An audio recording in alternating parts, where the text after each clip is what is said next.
The clerk will now proceed to read the orders of the day. Great British Energy Bill to be considered. We will begin with new clause 1. I call Claire Coutinho to move new clause 1. Yeah. Thank you, Madam Deputy Speaker. I beg to move new clause 1, which stands in my name and the name of my honourable friends. Well, it's nice to be back discussing Great British Energy, and on the day before the budget too. I'm sure the members opposite are worrying about what kind of horrors they'll be forced to defend next. They'll have had a miserable summer trying to explain to their constituents why, just weeks after making no mention of it in the general election, they're scrapping the winter fuel payment for pensioners in poverty. They'll have spent the last few weeks explaining that the term working people, the people they promised to protect in their manifesto, doesn't include small business owners or employees with savings, and that the phrase national insurance doesn't include a national insurance rise on employers. They'll be getting a bashing from companies who were told Labour were going to be pro-business and yet have been clobbered with post-election announcements of tax rises, trade union charters, and a Prime Minister with an optimism about Britain that charts somewhere between Eeyore and Victor Meldrew. And tomorrow they'll have to explain why the Chancellor, who said before their election that any change to the fiscal rules would amount to fiddling the figures, is now changing them to open the door to billions of pounds of borrowing. So it's timely that we now return to the Great British Energy Bill, because our amendments today will give members on the benches opposite an opportunity which I'm sure they'll welcome to hold their leadership to account for at least some of the promises that they were told to go out and sell. So let's take a look at a few of the promises that the members opposite made during the election, shall we? The member for Brent East wrote on her website, "We will set up Great British Energy, cutting energy bills by an average of £300 a year." The member for Bracknell posted on Facebook, "Why am I backing Labour's plan to set up Great British Energy? It will save £300 of average household energy bills in the South East by 2030. The member for South Norfolk said on Facebook that everyone in the east of England will get £300 off their energy bills. No ifs, no buts, no maybes. This will be measurable and you'll be able to check our progress at the end of the next Parliament. At least 50 MPs made similar claims. So why were Labour candidates up and down the country saying these things? Well, perhaps they were simply listening to the Cabinet. The Science Secretary said on Good Morning Britain, "I can tell you directly by the end of this Parliament, energy bills will fall by up to £300. The Work and Pension Secretary said Great British Energy will get people's bills £300 a year lower. And my personal favourite, the woman of the hour, the Chancellor. Great British Energy, a publicly owned energy company, will cut energy bills by up to £300. These weren't one-off promises. It was the party line as dictated by the Secretary of State. These promises are still up in writing. In fact, the Labour Party website still says their energy plans would cut bills by £300 on average. But oddly, ministers now don't seem so keen on that pledge. We've asked them in this House, they've been asked by the media, but the number seems to have vanished. They've even taken down the GB Energy website. And the newly appointed chair even said in committee that cutting bills was not, and I quote, in the scope of Great British Energy. This is not trivial stuff. These are promises that people care about. Every single Labour MP on the benches opposite will have had constituents vote for them because they believed that their promise of £300 off their energy bills will have made a meaningful difference to their lives. So Amendments 6 and 7 in my name will hold the government to account on their election promise to cut bills. Our amendments will give Great British Energy a strategic priority to cut people's energy bills by £300 by 2030, and for Great British Energy to produce an annual progress report towards meeting that target. Surely all of those Labour MPs who've made the promises I've read out, who've kept them up on all of their respective social media accounts, would want to track the government's progress on this important issue for their constituents. Well, tonight's their chance. But £300 off bills is not all the Secretary of State promised. He also claimed in the election that Great British Energy would create 650,000 new jobs. But that figure wasn't mentioned by the Secretary of State at second reading. It wasn't mentioned by the Energy Minister at committee. It doesn't appear in GB Energy's founding statement, and it doesn't appear in the government's explanatory notes for the bill. The only detail we've heard on the number of jobs to be created by GB Energy was from the Secretary of State's hand-picked chair, who said that hundreds of people would be employed at its Aberdeen HQ. Yeah. Although we've since found out that the chair himself will be based in Manchester. It's a funny kind of headquarters where the head's not even going to be based there. But that is the kind of sophistry that the public are starting to expect from this Labour government. And even more importantly, those few hundred people are hardly going to make up for the 200,000 jobs the government is putting at risk with their plans to shut down the North Sea. Or the missed opportunities of jobs we'll see thanks to their go slow on nuclear. 100%. On the Secretary of State's watch, we've already seen thousands of jobs and industry lost, and he can talk about skills passports and government transition projects, as politicians like to do.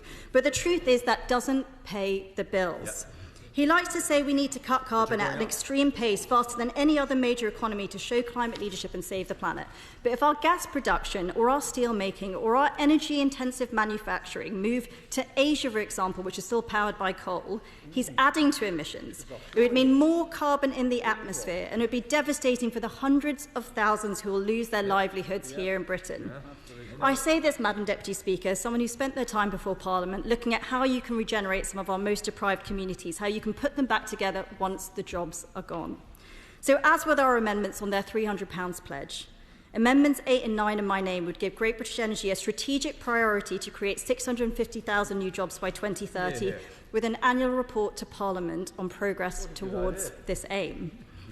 This is important because even the trade unions who normally support Labour have warned the Secretary of State and his team that his plans will lead to the mass deindustrialisation of Britain.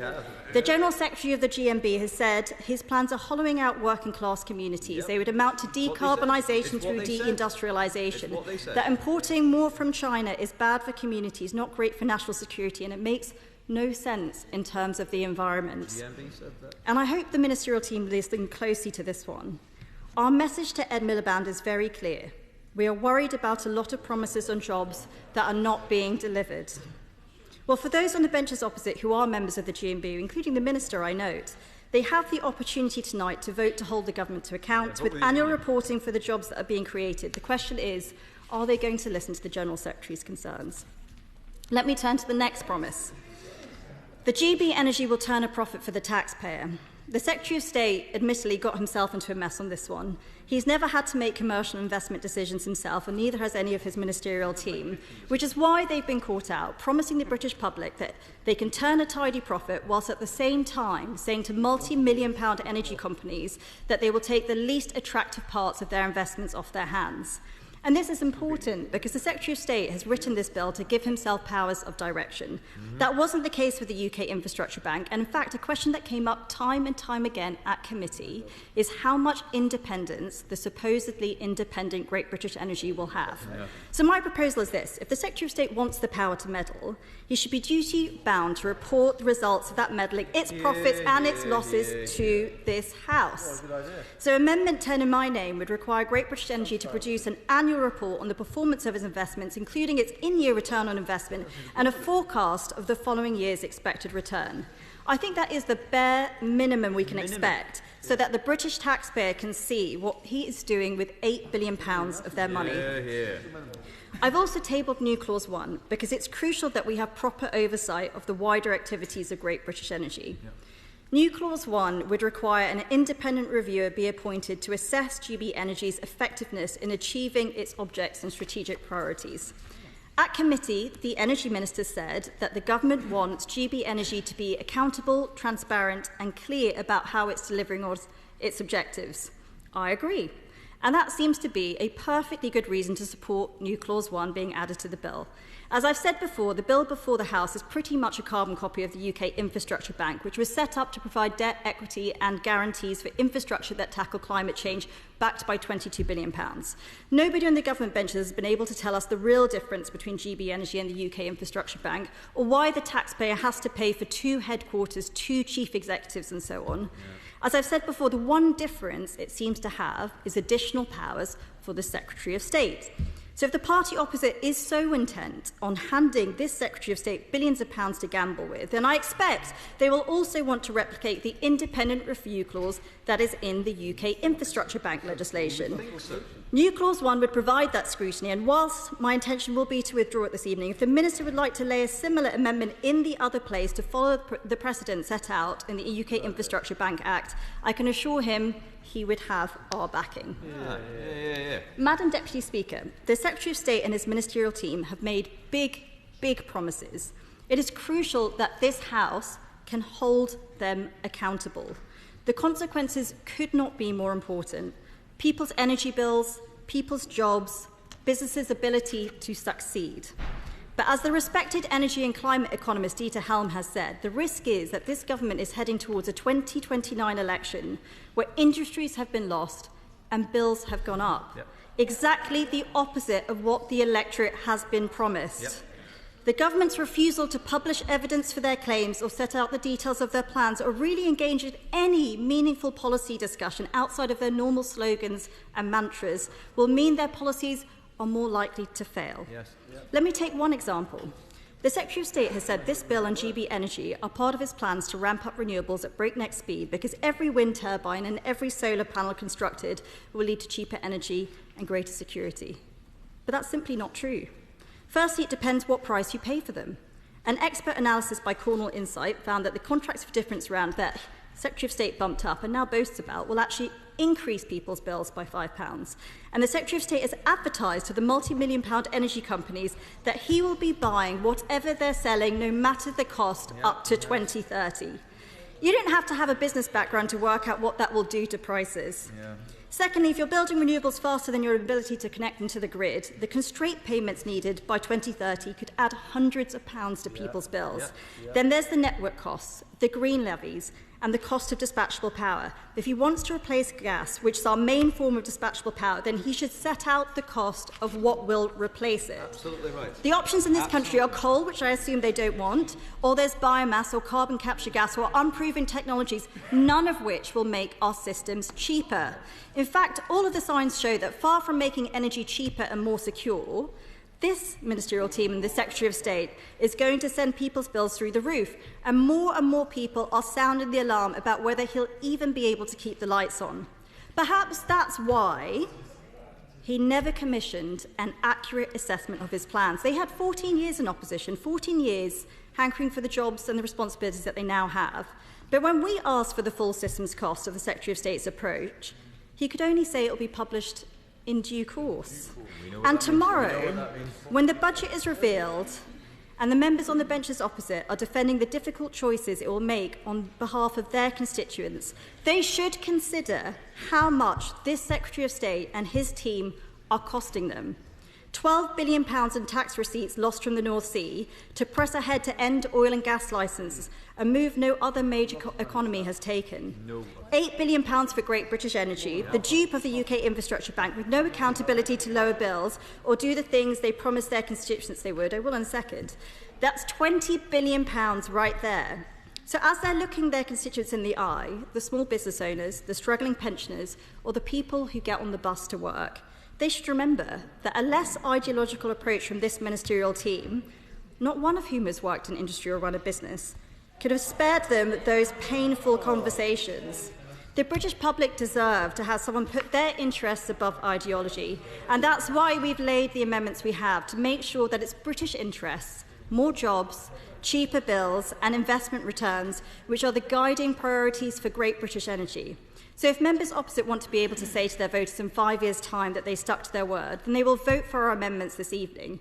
In fact, the Prime Minister, when asked if he stood by his promise, said, "One of the things I made clear in the election campaign is I wouldn't make a single promise or commitment that I didn't think we could deliver in government." And if their own Prime Minister stands by his statement that he wouldn't make a single promise that he didn't think he could deliver, then Labour MPs have no reason not to support our amendments today. On that point, I'll give way. I thank the honourable member for the right honourable member for giving way. While I'm enjoying honourable member's lecture on energy security. I would ask where that argument was during the last government, when you left our country reliant on Putin, on volatile fossil fuels, saw energy bills absolutely soar. What this government is doing is cleaning up 14 years that your government, that the Right Honourable Member's government left behind. Give way. Well, I would suggest the honourable gentleman does some homework, because actually we don't get our oil and gas from Putin. What we get is 50% of our domestic gas supply from the North Sea, which the party opposite is trying to shut down. So I would suggest, if he wants to talk about energy markets, he should perhaps do some reading about how they work. And on that note... I now call Natalie Fleet to make her maiden... Review of effective delivery.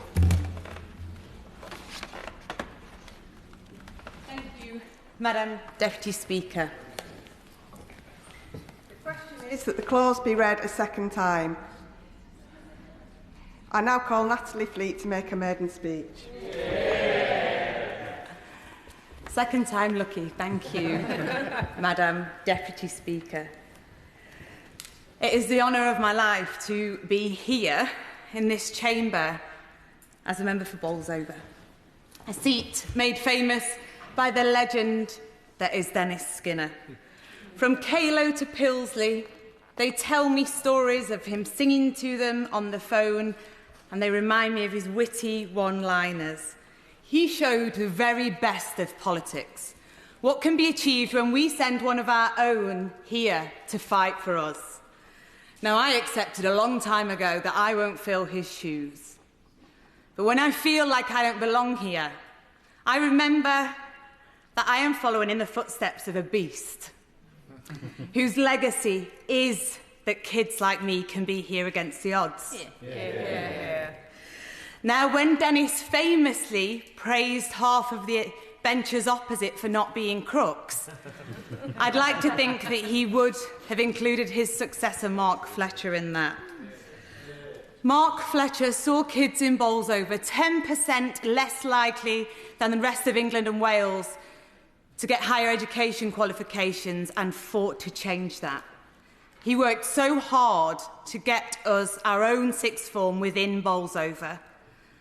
Now, I am also passionate about smashing down barriers to opportunity, and that's a fight I'm delighted to take up. Mark made the most of his time here. He appreciated the privilege of serving and continues to show that there is more unites us than divides us. I wish him so very well. Now, in his maiden, Dennis spoke about more than 10,000 working miners that he represented. I do not have that pleasure. Born at the start of the strike, I grew up seeing our pits go. I had to stop visiting the canteen that my dad took me to on the way to race the pigeons because it closed. My community grieved, and I grew up seeing more kids like me go to prison than university. In place of industry, mine is a story of the state, stepping in once again to pick up the pieces and make sure that every child reaches their potential. Now, I was really lucky to have a government that prioritised my education and gave teachers like Mrs. Gregory the opportunity to nurture me, as she did. And when my home was dangerous, they were pleased to keep us safe. And when I didn't have a home at all, the state stepped in. And when I was pregnant at 15, I had a government that wrapped its arms around me in the form of Sure Start. But better still, implemented a long-term strategy that meant that when I visit schools in Bolsover now, less children are facing parenthood. That is really cool. Yeah. I always felt like the exception. But I'm seeing more families struggle than ever before, and that's why it's been so heartbreaking to see the state ripped back again. A care home in Shirebrook, day centre in Bolsover, face closure. Kids in South Normanton waiting years for special educational needs support. 52% of children in Carvale live in poverty that their parents work hard to earn. It's not just our most vulnerable that are struggling. Exactly. Professionals in Cresswell are accessing food banks that did not used to exist. There's more antisocial behaviour in Whitwell because there are less police. Mortgages are up in Marlborough. The amount you can buy with your money in Tibshelf has gone down. The reason I am here, the reason I leave my family every week to do this, is because I feel so deeply about the difference that politics can make. Things have been better before, and they will be again. And that change has begun. I am here to make sure that this powerful state has the most positive impact on lives in Bolsover. This great British energy bill will mean that less children in Plesley have their lights switch off as they're doing their homework. Kids in Homewood can start the day with full tummies because they will have free breakfast clubs. Children in Blackpool won't have to feel the shame of asking their parents to pay for their school trip because those parents will have good jobs and great terms and conditions. Families in Clown will get access to dentists, and entrepreneurs can succeed in Wessington with global companies investing in Markham Vale. My daughter can start her own family in Pinxton, making me the world's proudest nonna, knowing that this government will make getting childcare that much easier. So for my daughters, and for my soon-to-be granddaughter, and for your daughters and granddaughters, I stand here proudly as the first woman MP for Bolsover. It's a privilege to be part of the most diverse government in our country's history, because representation matters. I stand on the shoulders of the women that came before me, raised, supported, educated and mentored me, threw that ladder down and wouldn't take it up until I had grabbed it. Women like Gloria Di Piero, who showed me that we are not all the same and proved to me that we can carry the scars of poverty and still belong in this house. Women like Bess of Hardwick, that never took no for an answer, built the best of Tudor England and put her initials on the top of her house for us all to see. Margaret Cavendish, not mad, a difficult woman ahead of her time. And Arkwright's Norma Dolby, keeping her community together during the strike, facing police intimidation, making sure that the miners' families were fed. Being the first woman to stand in this post is a huge privilege, but it comes with a greater responsibility. It is my duty to speak about the women in my constituency whose stories are not being told, even when it's difficult, and even when I wish it's stories that they didn't have, like those raped and having to wait years for trial, attempting suicide as they fear that nobody will believe them. I have a moral obligation to speak on behalf of the women who were hurt in the worst possible way and then told it's their own fault. So to the women in my constituency that I represent, that will be raped today and will be raped tomorrow, and will be raped every day of this Parliament. I don't know where you are. I can't find you, but you can find me. I will believe you. I will support you. And I will fight to make sure that we can all tell our truth, backed by a government that will make it easier for us to get justice, determined to make sure that our daughters grow up safer. Being able to speak your truth until you can, that's privilege. So for people of Bolsover, I am thrilled to be here. for my family and for yours. I won't let you down. Thank you. Dr. Kieran Mullan. Thank you, Madam Deputy Speaker. It's a pleasure to come after the maiden speech from the member for Bolsover, who showed real courage in talking with emotion and pride and passion, which is not always easy in this place. Madam Deputy Speaker, today we're debating a number of amendments related to the strategic priorities of GB Energy, and that is the focus of my remarks today. I rise to ask the Government to assure the House that, given that it's not specifically mentioned in the bill, the Government understands that one of the biggest challenges we face when it comes to decarbonisation is in relation to heating, and to make that a strategic priority. The UK has more than 28.5 million homes and another 1.9 million buildings, offices, hospitals, shops, warehouses and more, and the majority of these are heated by gas boilers, which also provide hot water. Nearly a fifth of all the UK's emissions come from these buildings. The Climate Change Committee considers decarbonising heat to be one of the greatest challenges we face in getting to net zero, but it isn't specified in the bill. Getting to net zero by 2050 is going to require us to pull every possible lever available to us. GB Energy needs to encompass the full thermodynamic meaning of the term energy, rather than just focusing on electricity. Whilst there's much to be said for the current plan to use air source and ground source heat pumps alongside other methods of using electric to heat buildings, to attempt to convert our entire housing stock to this approach is going to place an enormous strain on our electricity grid and supply chains. When we're considering this issue, there is one standout technology that will help us: geothermal energy, both shallow and deep. I'm pleased to be able to tell the House that there's cross-party consensus on this topic, and I've been able to work with a number of members across the House, including the members for Bishop Auckland, Truro and Falmouth, Camborne and Rushcliffe and others, to form the Deep Geothermal APPG. And whilst I mentioned shallow geothermal, which includes technology like coal mine water promoted by the member for Ashfield, my remarks will focus on deep geothermal. My reaction when first introduced to deep geothermal technology was that it must be too good to be true. An environmentally friendly, dependable and cost-effective source of heat and power that can be found right under our feet. Surely not.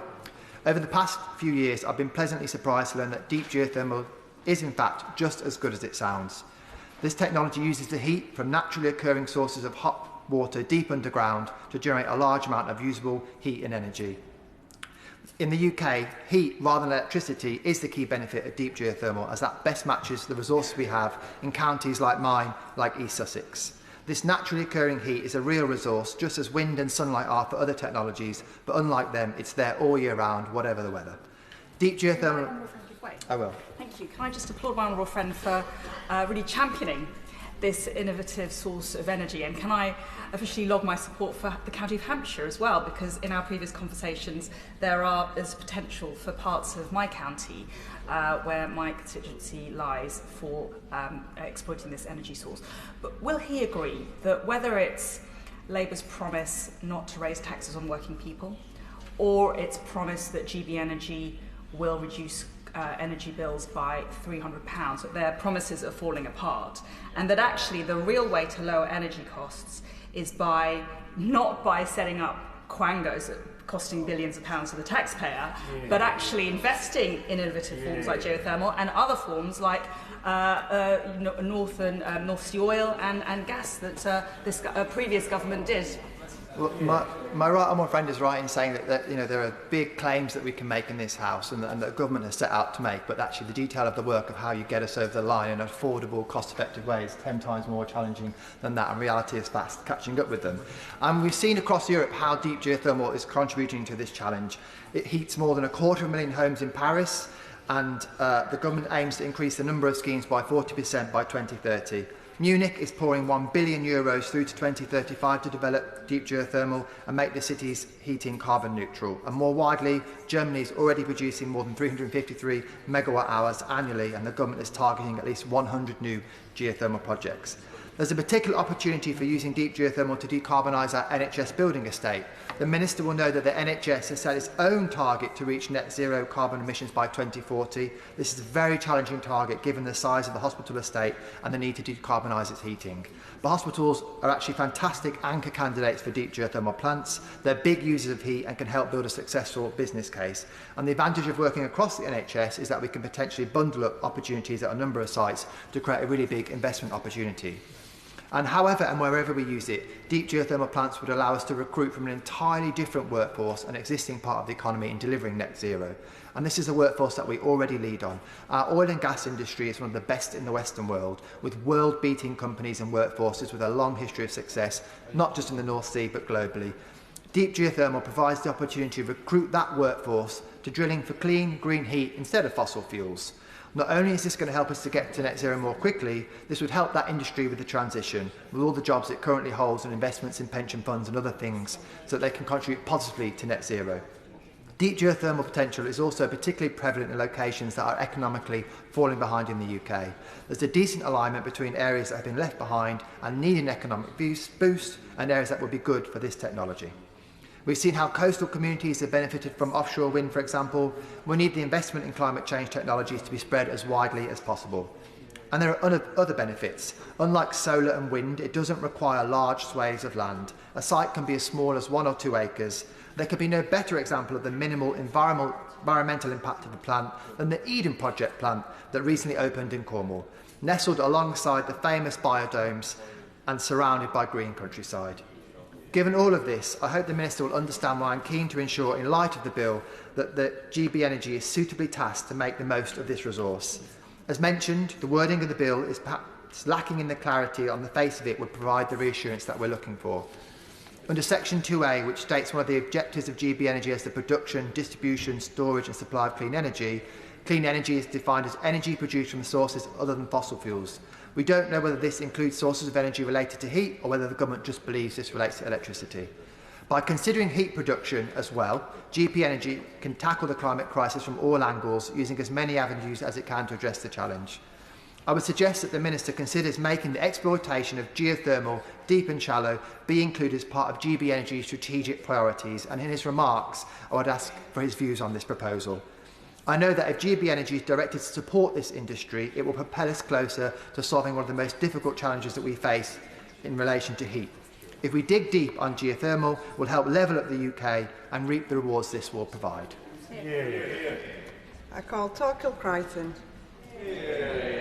Thank you, Madam Deputy Speaker, and it's a pleasure to follow that courageous maiden speech from my colleague, the new member for Bolsover, who has proved by her passion and ability that she will soon emerge from the shadow of the beast and make the constituency her own.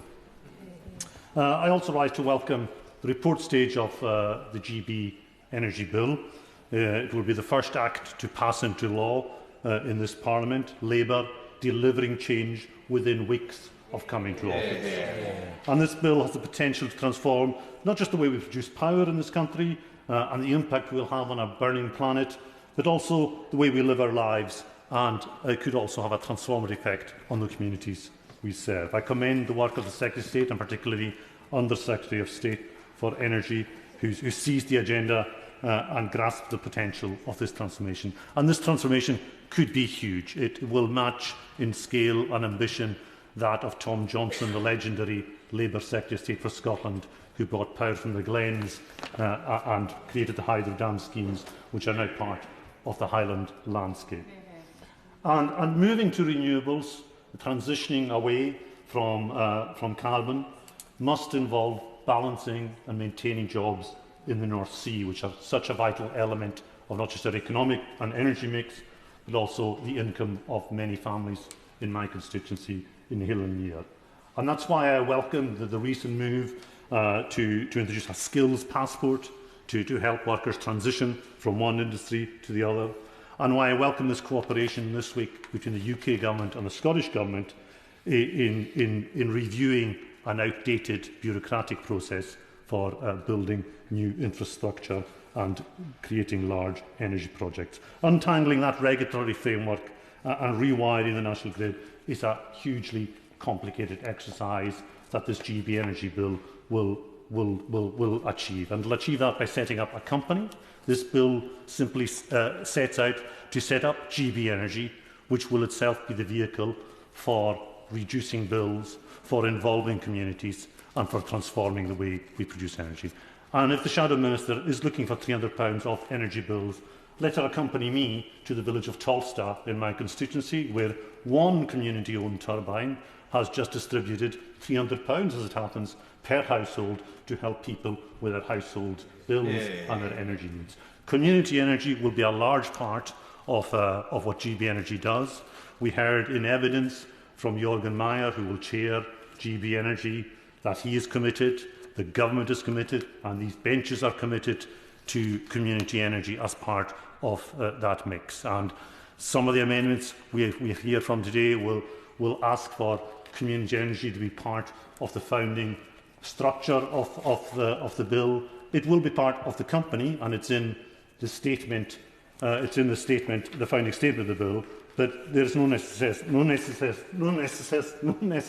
not necessary for it to be part I could have said in Gaelic if you wanted. It will not necessary for that to be part of the bill itself or the company itself. But communities must be at the heart of what GB Energy does, and community energy is at the heart of much of the wind production in my own constituency, although there are commercial plans too. Scotland's community-owned wind farms provide on average 34 more times benefit payments to local communities, and I gave an example there of just one village with one turbine. Imagine what 3 states with 9 turbines can do in terms of community benefit. And be in no doubt, I mean, this transformative move to wind farming onshore and offshore is going to be a multi-billion-pound industry, an extremely profitable one, and communities which host this infrastructure and communities which see this infrastructure passing through their areas must benefit as well. People won't mind the pylons going past so long as they can see some profit coming to them as well. And I think that will be a critical part of the contract between GB Energy, developers and communities. And it shouldn't be left to chance for communities to settle and to make deals. I will indeed. Thanks so much for giving way. Does the honourable member really think that constituents in the east of England and in Lincolnshire and in my constituencies of Boston and Skegness that have thousands and thousands of huge pylons going through their constituency, damaging the value of their property and their business, does he really seriously think that they're happy with that? I thank the honourable member for his intervention and remind him that to switch on one light bulb in Lincoln from a turbine in the Isle of Lewis is going to require a link and a chain of dominoes to fall in order on the scale that we've only ever seen in Guinness record books before. And for each one of these dominoes to stay in place, the communities along that line must be involved and must be rewarded either locally or nationally with a sovereign wealth fund to make sure that they play a part, that they have a sense of ownership in the transformation. That's the only way it will succeed. It will succeed when we all benefit, because the wealth of wind is owned by no one man, and we should all share in this transformation. And that's what I think GB Energy will deliver, and that's why I speak today in support of the bill. Liberal Democrat spokesperson Pippa Heylings. Thank you, Madam Deputy Speaker. And I would like to start by thanking the Minister for how constructively he has worked with me, and also from my honourable member's words just now, and to all the colleagues who have had a seat on the Great British Energy Bill Committee. It's encouraging that this legislation is being given a prime spot at the beginning of this Parliament. I'd like to begin by thanking the Clerks and Speaker's Office for their diligent work in administering the bill thus far, as well as all of the members who've taken this opportunity to represent their constituents' aspirations and concerns regarding the Great British Energy Bill. As many of you know, this is my first bill as spokesperson for energy security and net zero, and I've appreciated all the support I've been given. I'd also like to acknowledge colleagues from across the House who have lent their support to the amendments to which I'm going to speak, but also placing their own. And I want to recognise the contribution in particular made by the member for Waveney Valley for his amendment promoting a nature recovery duty. He will know that nature recovery is close to my heart and that I raised this at the committee stage.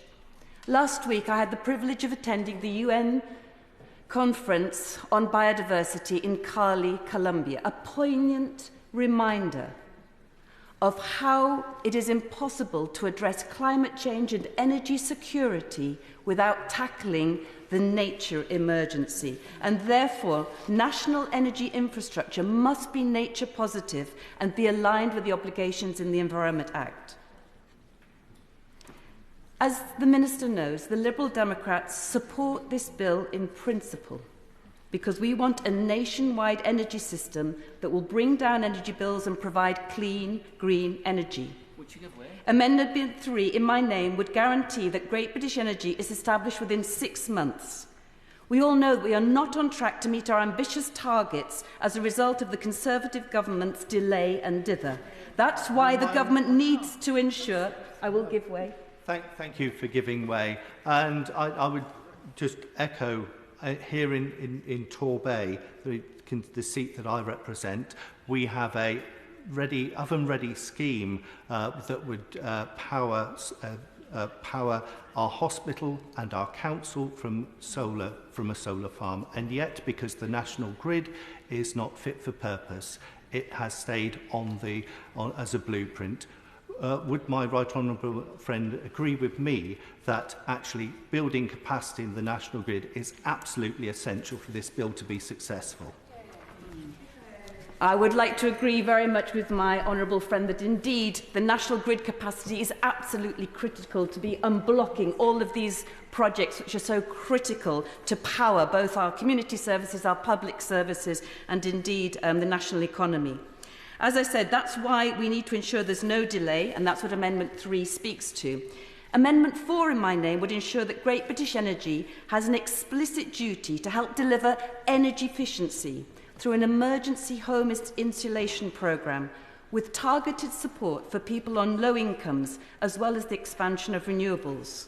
This bill has the power to transform lives, but also to protect lives. Warm hubs are becoming too familiar in my constituency of South Cambridgeshire. Comberton, Duxford, Melbourne, Meldreth, Toft. These are just a few of the village hubs run by amazing volunteers in the local community, which provide warmth to those who have to make that heartbreaking choice between heating and eating. It is frankly astonishing that this is now a reality for so many in the UK in 2024 and is a damning indictment of the last government's record on prioritising home insulation. Insulated homes mean warmer homes, and this means safer homes. Madam Deputy Speaker, the NHS spends an estimated £1.4 billion annually on treating illnesses associated with people living in cold and damp housing, and Amendment 4 would seek to address this. It also seeks to capitalise on our unique opportunity to be world-leading in renewable energy, and the Lib Dems know this from our own track record. We must ensure that Great British Energy is duty-bound to support them. If renewable energy and home insulation can be rolled out at speed so that we can meet those vital climate targets, it will reduce energy demand, bring down energy bills and provide green, future-proofed, well-paid jobs for the UK. But now to Amendment 5 on community energy. At every stage of this bill, we Liberal Democrats have repeatedly raised our concerns and those of many MPs of parties across the House and of many community energy groups and communities that we represent, who are worried that as it currently stands, this bill is missing a vital limb. The bill lists 4 objectives of Great British Energy, but nowhere is there a mention of supporting the growth of community energy. Will the Honourable Lady give way? I will give way. Thank you very much. I'm very grateful to the Honourable Lady for giving way. She mentions community energy, and I wonder if she recognises, as I do, the value of projects like Stockport Hydro in Romilly in my constituency, which since 2012 has been using its 2 Archimedes screws, Thunder and Lightning, to power around 60 homes, thereby saving over 100 tonnes of CO2 a year. Is that the sort of project that she's talking about, that this bill should do much more to support and encourage, so that we can both tackle climate change and ensure that communities benefit from community energy projects? I thank my honourable friend for that fantastic example from her constituents, and exactly the kind of example that we're talking about here. We know that local power generation is an essential part of the energy mix, ensuring communities own and benefit from renewable energy projects and reducing pressures on the transmission grid. In fact, those words are taken from the government's own founding statement for Great British Energy. And the Minister himself said in this chamber that Great British Energy will deliver a step change in investment in local and community energy projects, putting local authorities and communities at the heart of the energy transition. Yet the community energy sector has been brought almost to a standstill by the former Conservative government, and the barriers that still exist in terms of selling directly to their customers and the cost of connecting to the grid. So welcome words are not enough. Community... And well, thank you very much for giving way. Madam Deputy Speaker, I'd just like to clarify what she said about there not being anything in the bill about community energy. It's actually in the founding statement of GB Energy, for the very reason that we know the importance of locally delivered community energy in order to be able to facilitate this transformation. I'd just like that to be corrected on the record, because the suggestion that we do not have community energy as one of our aims of this particular piece of legislation is a misunderstanding of the situation. Thank you very much, and I do appreciate, and that's why I quoted, in fact, the words from the founding statement. The problem is those are words that are not enshrined in the bill itself, and that's why we really are surprised that why does the government continue to vote down amendments that what they do is put communities right at the very heart of this bill. So we'll continue to push on this, and I would like to thank the 58 members from the benches across the House who have supported this amendment, which requires that the statement of strategic priorities for Great British Energy have specific regard to community-based clean energy schemes. And I'd also like to give recognition to my colleagues who are already leading the way in promoting the benefits of community energy. As we've just heard from my honourable friend, there is also my honourable friend... I will give way. Speaker, and thank the honourable member for giving way, and would ask if she recalls the evidence of Jürgen Meyer, of EDF, of SSE, and in fact the Minister himself in the Bill Committee, where they all gave their commitments to community energy, and in fact local power plans being almost an eighth, almost £1 billion worth of GB Energy's plans. Thank you, Madam Deputy Speaker. And in fact, that's what I said at the very beginning of my speech. I really welcome the constructive nature of the debate at the Bill Committee stage. Will she give way? I will. Does she not agree with me that if the government is so very bought into the idea of community energy, what is it that makes the government so afraid to just put it to the face of the bill? Does she agree that that isn't odd? Madam Deputy Speaker, I couldn't have put that better myself. Thank you for my honourable friend, who has been leading the fight on this from the Liberal Democrats, as well as the former Speaker and spokesperson for energy security and net zero. And that is the question that goes to the crux of this. We have fantastic examples from many, many communities about how important it is.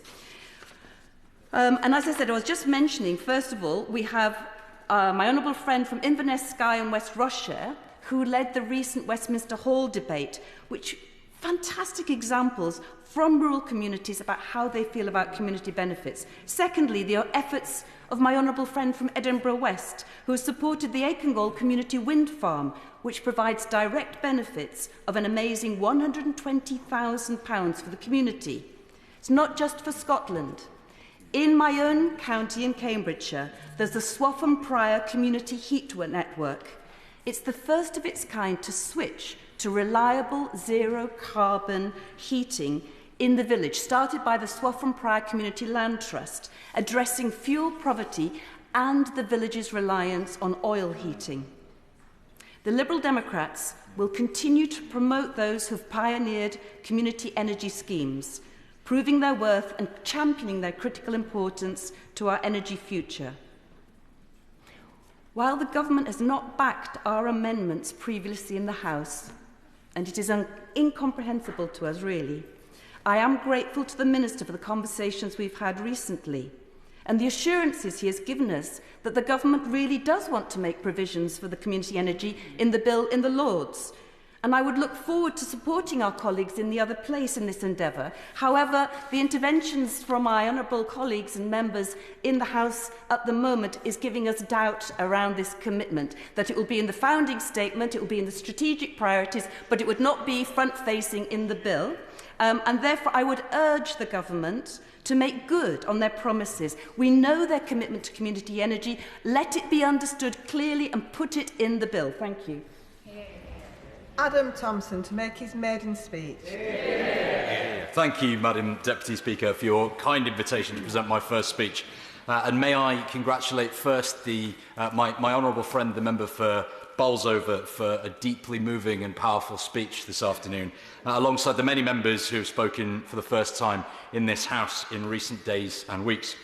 I think if the high bar set by the newest members of this House is indicative of the quality of debate to follow in the coming Parliament, I'm very confident about the future of our nation. In my own first speech, I will lay out why I stood to represent my home of Erewash, my plans for my time in Parliament, and why I love the area I now have the honour of representing. By the way, before I start in earnest, for all of the members present, it's pronounced Erewash, or occasionally Erewash, but never, under any circumstances, Erewash. And I look forward to seeing how that one is recorded in Hansard. I'll begin my speech, Madam Deputy Speaker, by thanking my predecessor, Maggie Throop, for her efforts in serving the people of Erewash over the past 9 years. Maggie worked diligently for our community, consistently lobbying for funding to support our towns and villages. Given her background in the health sector, Maggie regularly contributed to health policy throughout her tenure, and she served the nation admirably through the latter stages of COVID-19 as the Vaccines Minister. While Maggie and I rarely saw eye to eye on policy, our relationship across the political divide has always been courteous and collegiate, and I wish her the very best for the future. I'd also like to pay a tribute to my colleague Liz Blackman, who served Erewash as our Member of Parliament throughout the last Labour government. Liz's guidance during my campaign to become the MP for Erewash was invaluable, and I'm sure I will continue to seek her advice throughout my own tenure. In my first months in Parliament, as I've met colleagues from across the country, the question I've most frequently been asked is, what even is an Erewash anyway? Named for the river and the canal, we comprise 2 towns, Ilkeston and Long Eaton, 5 villages, Breaston, Draycott, Risley, Sandyacre and Stanton-by-Dale, and other communities in Sawley, Kirkcallum and Cotmanay. More often, though, I find it easiest to answer with a reference to our geography, simply, we're junction 25 of the M1.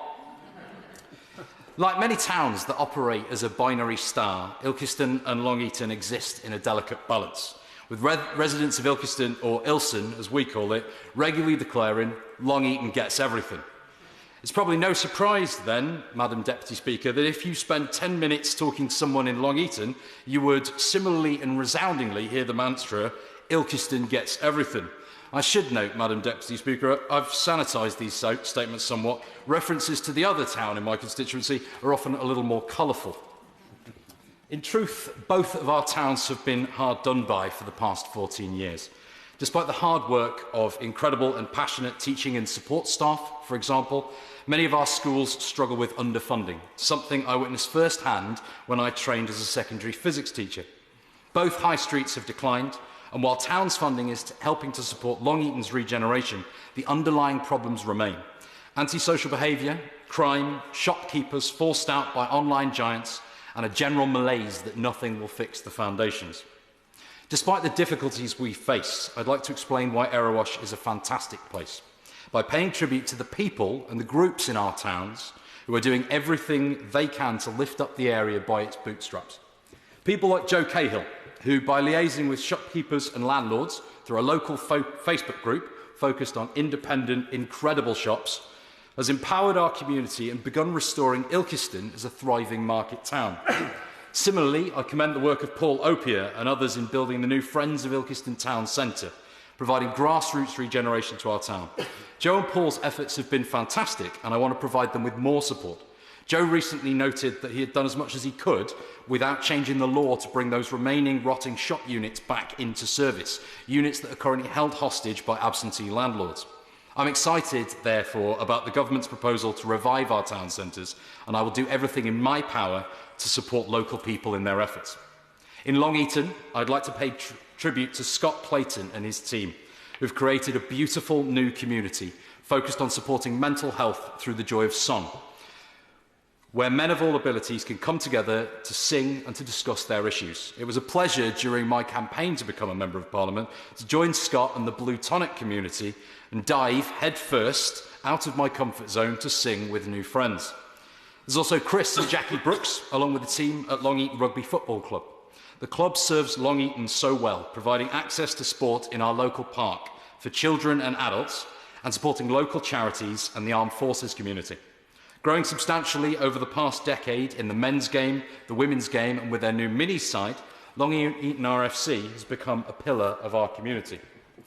And then there's Lindsay Rice and her team, who have built a food bank, a lunch club, and are now telling me that they're on their way to creating a brand new Ilkeston Carnival through their institute, Everyone Eats, alongside the collective churches in Long Eaton that have supported those in our community struggling through poverty. Lindsay, who I met recently, asked me, Adam, as a food bank, when are you going to shut us down? And I responded, as soon as possible, Lindsay, as soon as possible. Erewash also has a thriving veteran community, and as a member myself of the Royal British Legion, I'm very proud that our current mayor, Councillor Kate Fennelly, is a Royal Air Force veteran. I recently met with local charitable trust Forces Veterans Afloat, who do incredible work housing veterans for whom bricks and mortar are not the answer on narrowboats. As a cadet warrant officer myself in 1344 Cardiff Squadron ATC for much of my childhood, I've long supported our forces and veterans. Without 1344 and the citizenship, leadership and community spirit instilled in me by the wider cadet movement, I would not be standing here today as a Member of Parliament.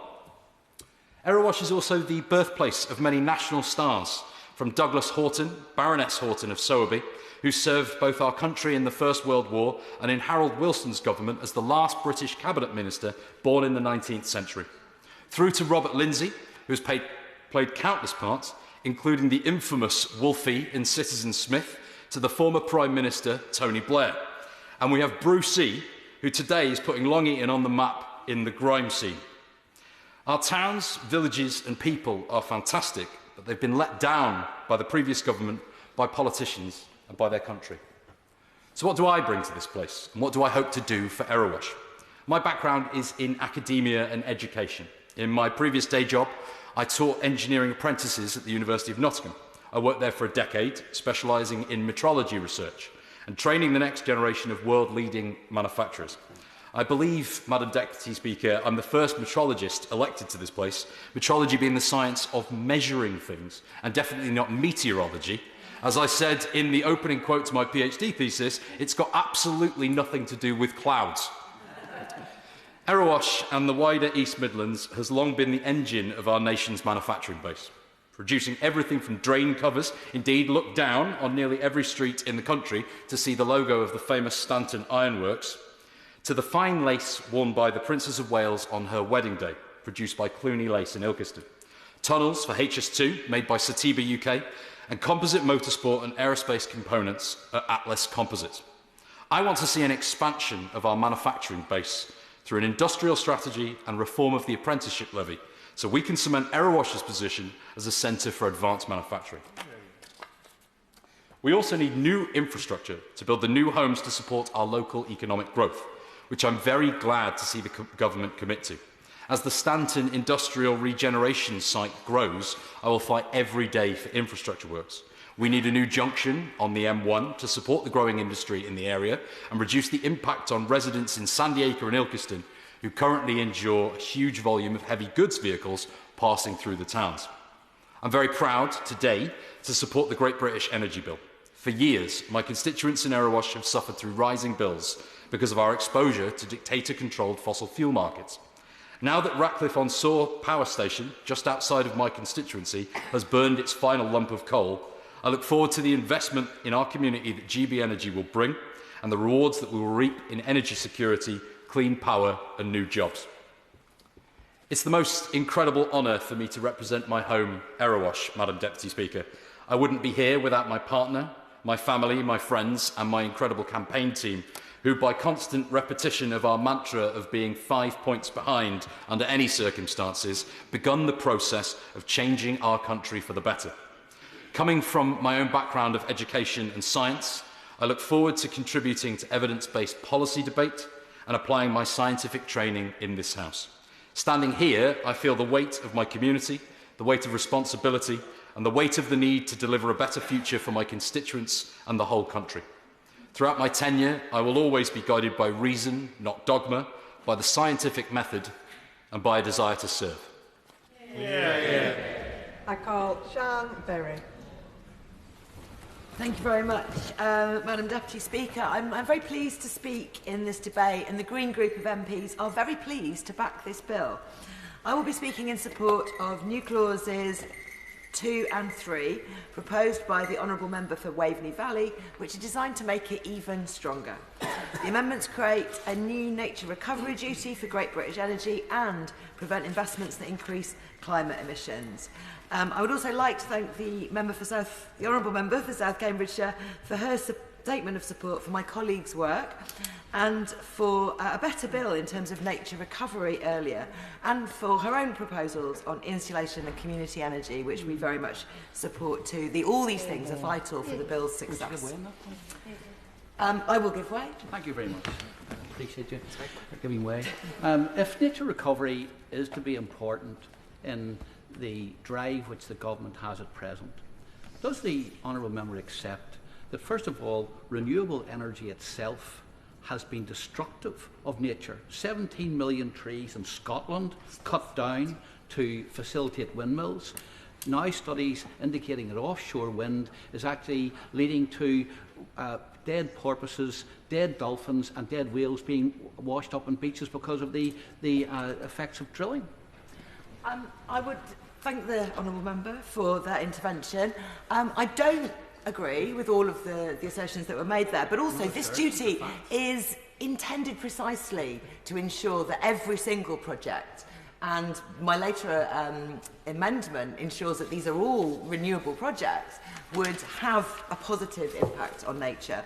The nature recovery duty we're talking about would help GB Energy invest only in projects that deliver significant biodiversity benefits, meeting Environment Act targets by building nature-friendly design features into renewable energy projects and creating and restoring habitats on development sites in and around clean energy infrastructure. The Bill Committee heard from Sean Spears of Green Alliance, who made a strong case for a nature recovery duty being created for GB Energy, and the ensuing discussion saw the Crown Estate being used as an example of how a public body could deliver for nature without having a statutory duty to do so. But the Crown Estate is a highly relevant case study which actually demonstrates why non-statutory duties are not enough. The Crown Estate's lack of a statutory duty to consider nature in its own decision-making has led to its involvement in a number of environmentally damaging schemes. Consider, for example, mining proposals in the Sperrin Mountains area of outstanding natural beauty in Northern Ireland. The Crown Estate entered into an initial mineral extraction agreement with a mining company there in 2016, leading to proposals for gold mining, which has provoked significant environmental concern about harmful chemicals and waste from mining operations polluting nearby rivers and degrading the surrounding AONB. The application, first submitted in 2017, is now subject to a public inquiry following nearly 40,000 objections from local people.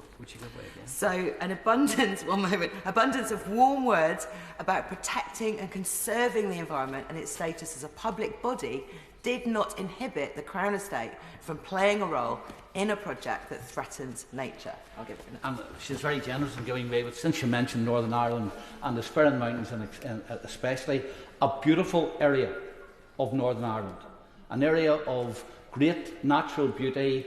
It has got many features as well, wildlife, wild uplands, but it's been industrialised.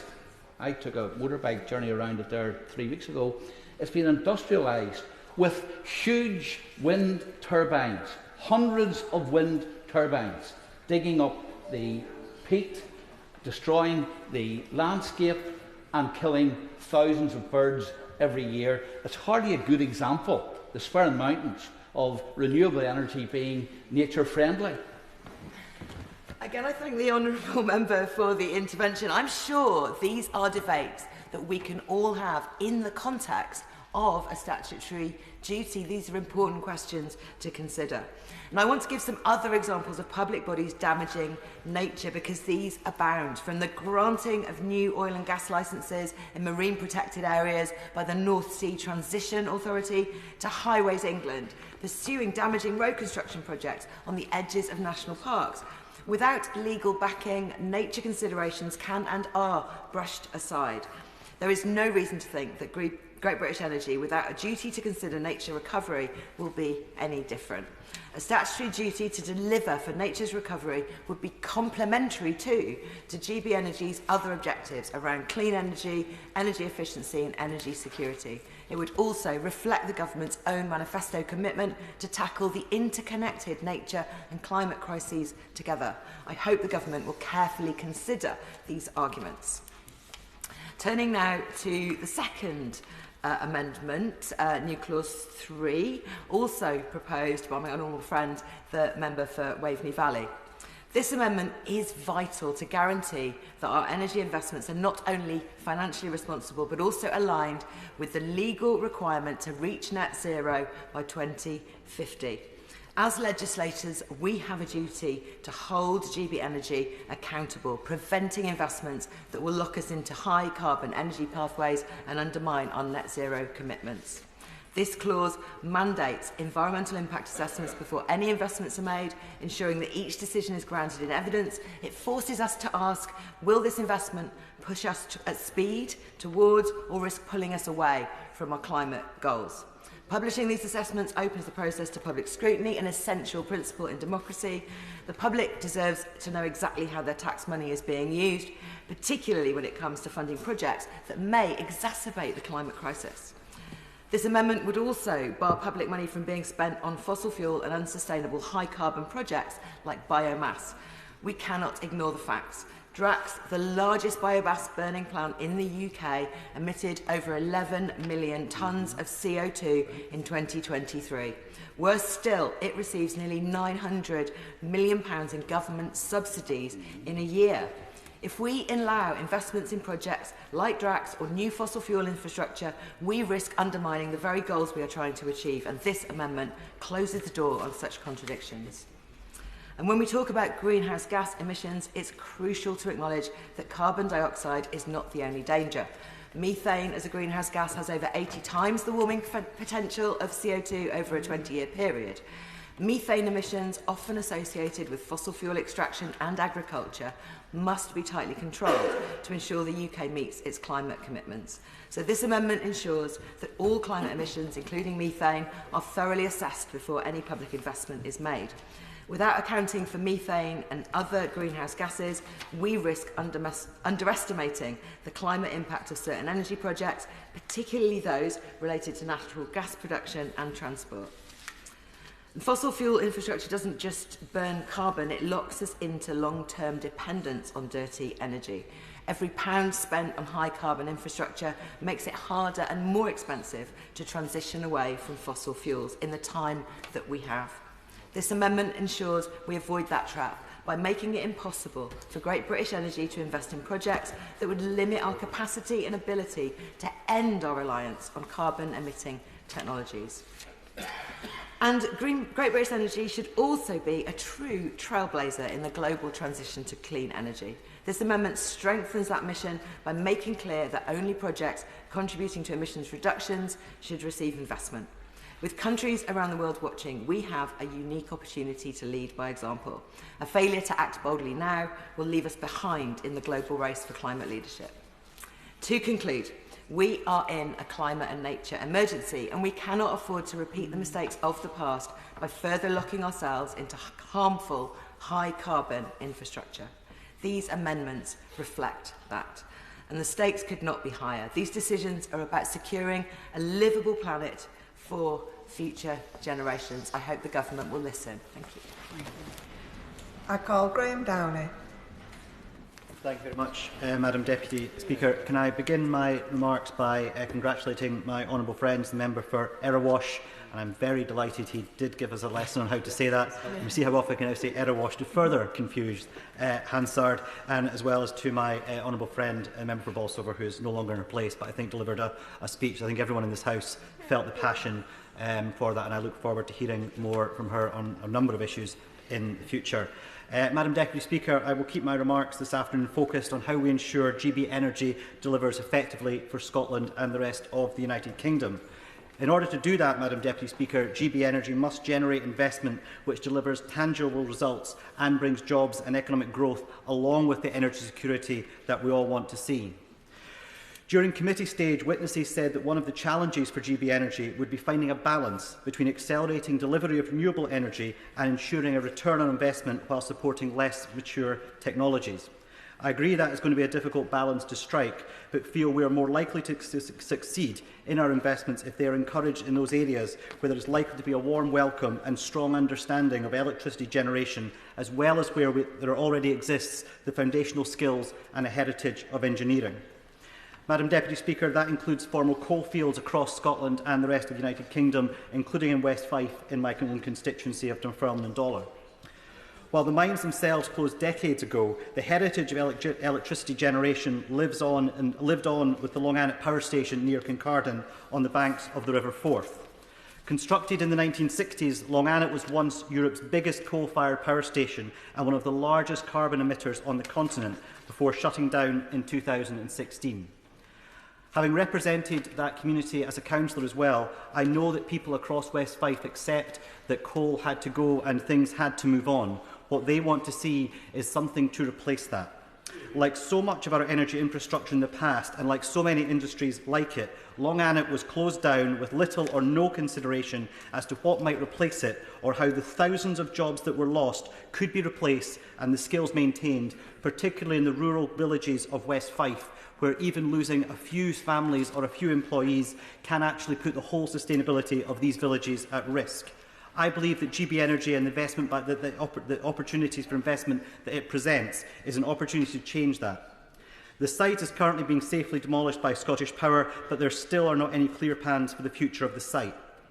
Longanet is perfectly situated to play its part once again in helping to provide the electricity for our country and leverage some of the £60 billion plus of investment that could be available via GB Energy. The site is designated for major employment, and indeed, due to its location right on the coast, it is only likely to be suitable for major industrial use, with the potential to bring jobs and investments to the coalfield villages of West Fife and the whole of central Scotland, securing opportunities for these communities to fulfil the aspirations of the people living there. Now, despite being listed as a strategic priority site by the Scottish Government, they have had no plans for the site, and from what is available in the public domain, have not prioritised any action at all over recent years.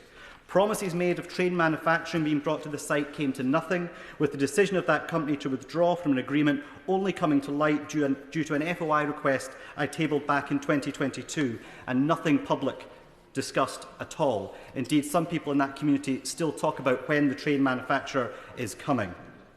Similarly, both Fife Council and Scottish Enterprise have struggled to engage with Scottish Power around the future of the site, although I would say I do have a meeting with Scottish Power this week, and I do hope to gain more clarity after that.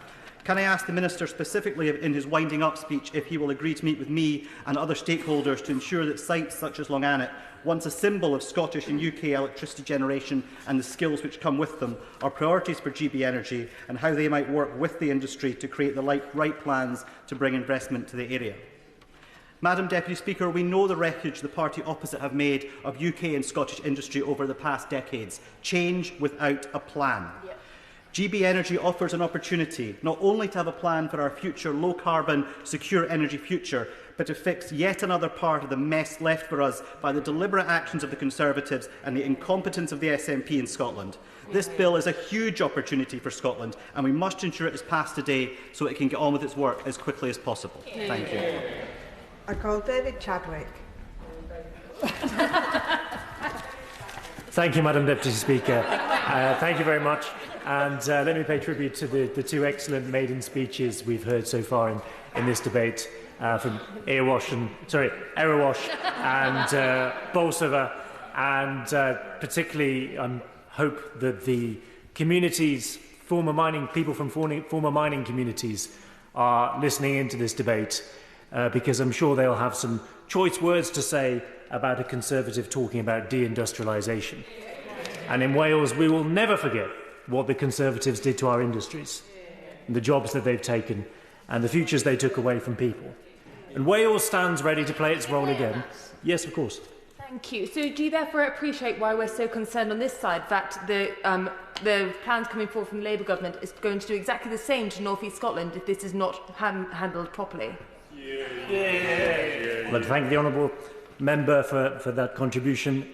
Deindustrialisation has been happening for a very long time across the United Kingdom, and we're yet to see a real industrial strategy that would restore the wealth, prosperity and jobs that used to exist across our industrial areas, across the entire United Kingdom. Wales stands ready to play its part in powering the United Kingdom once again, but this time Wales would like to experience the tangible benefits from these projects. Within my constituency, Llangattock Green Valleys has the ambition to develop plans for a large community-owned renewable energy scheme to supply premises in the Crickhour region. The scheme will have a mix of technologies such as solar, hydro, wind and storage to give a year-round supply of energy. It will be developed from the start in consultation with the community, it will be managed by the community, and the profits will benefit the community itself. As Liberal Democrats, we are firm believers that this is exactly the model of community ownership that will provide communities with security and prosperity well into the future. And therefore, it's for that reason I urge all members to support Amendment 5 and ensure that the Great British Energy Bill puts the principle of community ownership at the very front and centre of what the government is trying to achieve. I call Sarah Champion. Thank you, Madam Deputy Speaker. I welcome this bill, which brings us one step closer to establishing this much-needed, publicly owned energy company. To quote the Energy Secretary at the UN General Assembly, this is a government that is willing to tell the truth and show international leadership when it comes to climate change. In this spirit, I'd like to bring the attention of the House to the importance of upholding human rights and the principles of just transition in our renewable energy supplies. I'm heartened by our frontbenchers' determination to see human rights protected across our energy transition. When questioned on forced labour in the solar industry, the Business Secretary stated that he expects and demands no modern slavery in any part of the supply chain. In a similar vein, the Minister for Development recently spoke about galvanising just energy transition partnerships to make sure that everyone feels the benefit of green innovation.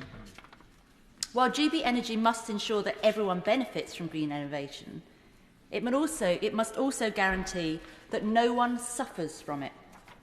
However, I have grave concerns that if we charge ahead with our net zero transition without safeguards in place, we will be knowingly doing that on the backs of those in slavery. And let me outline why.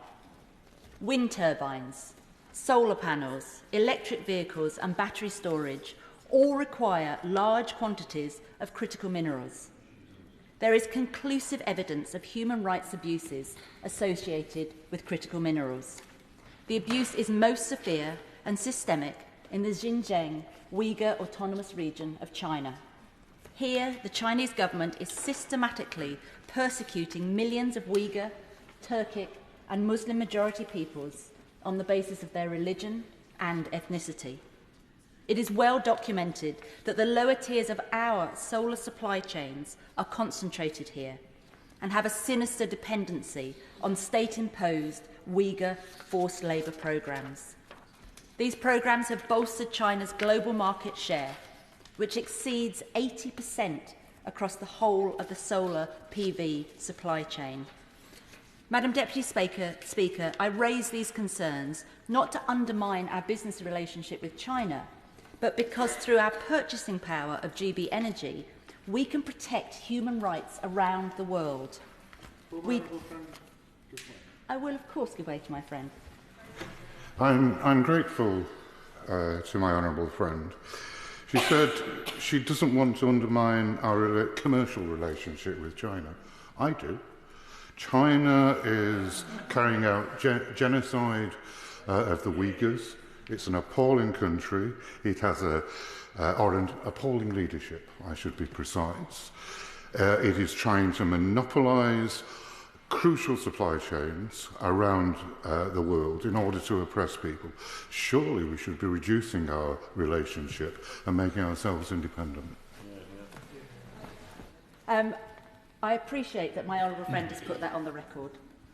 I think what we need to be doing is reducing our dependency, some might say stranglehold, on China for some of our most critical resources. Yes. I thank my honourable friend for giving way.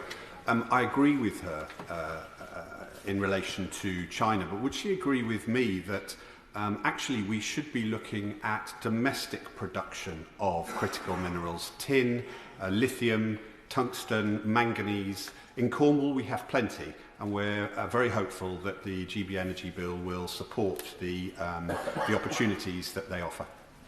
I completely agree with the comments my honourable friend has made, and that should be, in my mind, what GB Energy is doing. It is using its purchasing power around the world to increase human rights, good working conditions, for example, but also it needs to be supporting British-based businesses, because more than ever before, I think our businesses need that support. Because what we need to be doing is applying pressure on all of our trading partners around the world to improve standards, not just China. There are allegations of child labour in the DRC cobalt mining for EV batteries, and evidence of labour exploitation in nickel processing in Indonesia. And with these examples in mind, I ask the House a simple question. Do we turn a blind eye to modern slavery in our energy supply chains, or do we lead the way with a just transition? As our Chancellor outlined in her conference speech, this government is calling time on the days when governments stood back and turned a blind eye to where things are made and who makes them.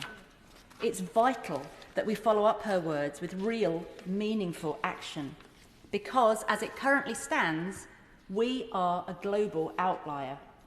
In 2021, the US enacted the Uyghur Forced Labour Prevention Act, banning the importation of products from the Uyghur region, including shipments of solar panels with connections to Shenzhen. This has been highly effective, with the market responding with new, ethical supply chains. Canada and Mexico have followed suit with similar regulations. In 2024, the EU passed the Corporate Sustainability Due Diligence Directive, which will ensure that companies prevent and address the adverse human rights impacts of their actions. Would my right honourable friend give way? I will, of course. Thank you very much for giving way. I'm grateful for the possibility to just consider a little bit that the regulations that she's talking about that other countries have established actually apply to all companies. And that seems to me the way that we should be going. Rather than simply saying we would focus on one company, GB Energy, this should be the kind of sectoral approach in terms of our high ethical standards that we can create ourselves as an international leader, rather than simply focusing on one company. My honourable friend preempts me, because absolutely this will only work if we do it across the whole of government, in all of the sectors, and I want my government to be leading the way on that. We have a hugely important role to play internationally on this, as well as in our own industries. Because what's happening is the UK's failure to keep pace with our partners has resulted in the global supply chain splitting. Slave-made renewable products are being redirected to countries with weaker regulations, like the UK. As the Other Place Select Committee recently recognised, without forced labour import bans, the UK risks becoming a dumping ground for tainted products. Current regulations, such as the Modern Slavery and Procurement Acts, cannot meet the scale of the problem alone, especially while human rights due diligence remains optional for companies. I appreciate the Department is looking into these issues through the Solar Task Force with its upcoming solar roadmap, which I really welcome. However, I urge the Minister that the Solar Task Force, made up mostly of industry voices, needs to have civil society and trade unions on the team for its work to be truly credible. This is especially the case given concerns I have regarding Solar Energy UK's Solar Stewardship Initiative, sorry, someone with the lisp, the SSI, as I am doubtful an industry-led solution can meet the scale of the challenges I have outlined today. A just transition is not only about international workers' rights, but it's also about securing UK jobs and industry. Our energy strategy must prioritise green jobs and wealth creation here and avoid fuelling growth and in economies known for cutting corners. In discussions I've had with the industry and unions, it's clear that the UK inadequate response to these issues is creating a competitive disadvantage for businesses here, an uneven playing field internationally. If GB Energy allows exposure to state-imposed forced labour, it creates a distinct risk for investment and businesses here in the UK. Madam Deputy Speaker, the arguments I've laid out today have the support of unions, of businesses and human rights advocates alike. They echo the sentiments of our Prime Minister, Foreign Secretary, Business Secretary and Energy Secretary. For too many years, tackling modern slavery has received a siloed, disjointed response from government. We now have an opportunity to change that and work to embrace cross-departmental, collaborative working. Renewable energy has a key role to play in our transformation to a low-carbon economy, but without placing human rights at its centre, our green transition will come at a grave cost. This bill is aptly named the Great British Energy Bill. It simply cannot live up to its name if it depends on modern slavery to achieve its aims. Angus MacDonald. Thank you, Madam Speaker. I invite the honourable members of this House to refer to my list of registered interests. And I would like to start by thanking my honourable friend from South Cambridgeshire for her commitment to these essential amendments, both in the committee and here today. I also thank the member for Western Isles who has been incredibly supportive of all our ambitions for the communities to benefit from renewable energy. I have one little correction. Tom Johnson, who invented the hydro boards, and the Labour government actually didn't put in place a proper system where the communities could benefit. So they did supply a lot of power to the south and the cities, but really for very little benefit to those of us living in the Highlands, even then. The government has argued that nothing in this bill limits community ownership, and that is almost certainly true. But as my colleagues and I have emphasised, our amendment wouldn't restrict GB Energy. It would simply clarify that community-led energy is a priority. Yeah. Now, the Parliamentary Under-Secretary of State at the Department for Energy, Security and Net Zero recently experienced a powerful story of community-driven energy on his visit to the island of Egg. Just 25 years ago, Egg's resident, frustrated by years of poor management and lack of investment, took matters into their own hands and they purchased their island. The Egg buyout succeeded in 1997, sparking what's now a beacon of self-sustained energy. And since then, Egg has moved away from fossil fuels, becoming the world's first island to generate 24-hour electricity from a variety of different renewables. This small community of just 110 people demonstrates innovation and resilience that flourish when communities are empowered. Egg's journey is a true example of prioritising community ownership and how that drives forward sustainability and local resilience.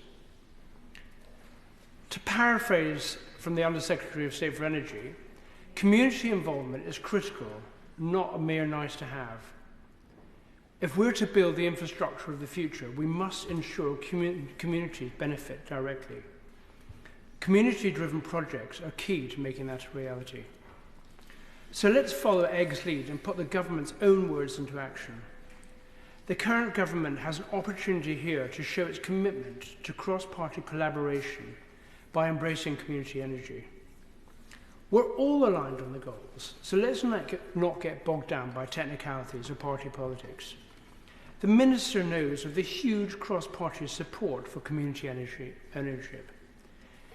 If this goes to the vote, Does this government really want to vote against community energy ownership? Let's show the people of Britain that this bill truly supports their right to own and benefit from the natural resources through Great British Energy. Thank you. I call Tom Hayes. Thank you, Madam Deputy Speaker. And it's an honour to welcome this bill as it's moving forward. And I want to commend the leadership of the Secretary of State and the Energy Minister to show such leadership so early on in the Parliament on such an important topic is really commended in my community. And my community of Bournemouth and Britain, they've suffered the worst cost of living crisis in a generation, driven by the energy shock that followed Putin's invasion of Ukraine. This cost of living crisis has been a disaster for businesses. Typical energy bills have nearly doubled in the space of a year. It's been a disaster for family finances, with millions struggling with fuel poverty and many still facing enormous debts. It's been a disaster for public finances because the government that we replaced left our country so unprepared. The government that we replaced was forced to spend the eye-watering sum of £94 billion to support households with the cost of living. That is almost as much as our entire defence budget over the entire period. And because energy costs underpin economic performance, inflation soared, growth sputtered. Russia's invasion of Ukraine sent inflation in the UK to over 10%, with a full third of that directly due to rising gas prices, a direct result of our vulnerability over the last 14 years. And we risk paying an even heavier price if we stay exposed to fossil fuels. We still depend on gas to generate more than a third of our electricity and to heat more than 4 out of 5 of our homes. No more. We must make sure that we are energy secure. We must be able to bring down our bills. And the Office for Budget Responsibility has warned about our exposure to surges in energy prices with the potential cost to bill payers and taxpayers, consumers and businesses alike. The OBR now estimates that another fossil fuel price shock would cost the economy 2 to 3% of our GDP in the 2030s. The crisis isn't over, it still casts a long shadow, and we cannot go on like this. We must learn the lessons, and the fastest way to reduce our vulnerability is to end our dependence on volatile global fossil fuels, and the cheapest way to meet our energy needs is to enhance our homegrown renewables and British-based nuclear. I was intrigued to hear from the dispatch box the Conservative spokesperson say that this is a government which wants to go slow on nuclear. I ask, what nuclear projects were built over the last 14 years of Conservative government and 5 Prime Ministers? What small modular reactors actually moved ahead? What did those Prime Ministers do with the investment and the work that developers wanted to bring forward? Nothing. Our nuclear industry has been starved of funding and attention, and no more. When the energy is produced here and consumed here, Britain is protected against the volatile international markets that send our bills soaring. The Climate Change Committee's report, published 2 weeks after the Labour government came into office, laid bare the true reality of energy policy by the last Conservative government. And I quote, it says, last year the previous government signalled a slowing of pace and reversed or delayed key policies. We didn't hear about that. It said the announcements were given with the justification that they will make the transition more affordable for people, but with no evidence backing this claim. We did not hear anything about that. The assessment of the committee was that only a third of the emissions reductions required were currently covered by credible plans by the previous government. We didn't hear anything about that. This is Labour's inheritance. This is this government's inheritance for a target that has to be achieved in just 5 years' time. Britain is way off track to hit our 2030 international target of 68% emissions reductions, and that's why this is a government which is in a hurry, and that's why this is a government which has brought forward this bill so early on in this Parliament. And when we think about the 5 years ahead, our big challenges are building the energy system at speed and supporting people through the energy transition. We need to demonstrate the benefits of the infrastructure we're building and make sure host communities get benefits in return. And when we ask our communities to host this infrastructure, I am confident that they will say yes, because they will do it on behalf of our nation. They will do it on behalf of cheaper bills in the long run. They will do it on behalf of good jobs that pay well and making sure our community benefits. By 2030, National Grid estimates that 5 times as many pylons and underground lines need to be constructed than in the past 30 years. Underground cables cost 6 to 10 times more than overground cables, and if part of our challenge is to cut bills and to reduce the overall cost in a time of scarcity, we must be willing to invest in our infrastructure. Because the faster we go, the more secure we become. Every wind turbine we put up, every solar panel we install, every piece of grid we construct will help our families and protect them from future energy shocks. Every wind turbine that gets blocked, every solar farm that gets rejected, every piece of grid that fails to get built will make us less secure and more exposed. The faster we go, the more our economy works for working people. The creation of a new generation of good jobs, finally, paying decent wages in our industrial heartlands. We do not seek deindustrialisation on these benches, we seek decarbonisation. And decarbonisation can be achieved through reindustrialisation, good green jobs. The faster we go, the more we become early movers and lead the world in new technologies. Why should these jobs be created in Pennsylvania or Shanghai? Let's create them in Bournemouth and around our country. And the faster we go, the more we can tackle our climate challenge, because no longer is this a future threat. It's right here and it's right now, and we need to be able to tackle it. I just want to close that by saying that over the last few years, around the world, the race for jobs and industries of the future are accelerating and have accelerated. For too long, our country has been opted out of that race against our will. We've lost out. Our communities have fallen behind. Pay has not kept up to where it should have been. Jobs have not been created on the scale that was needed.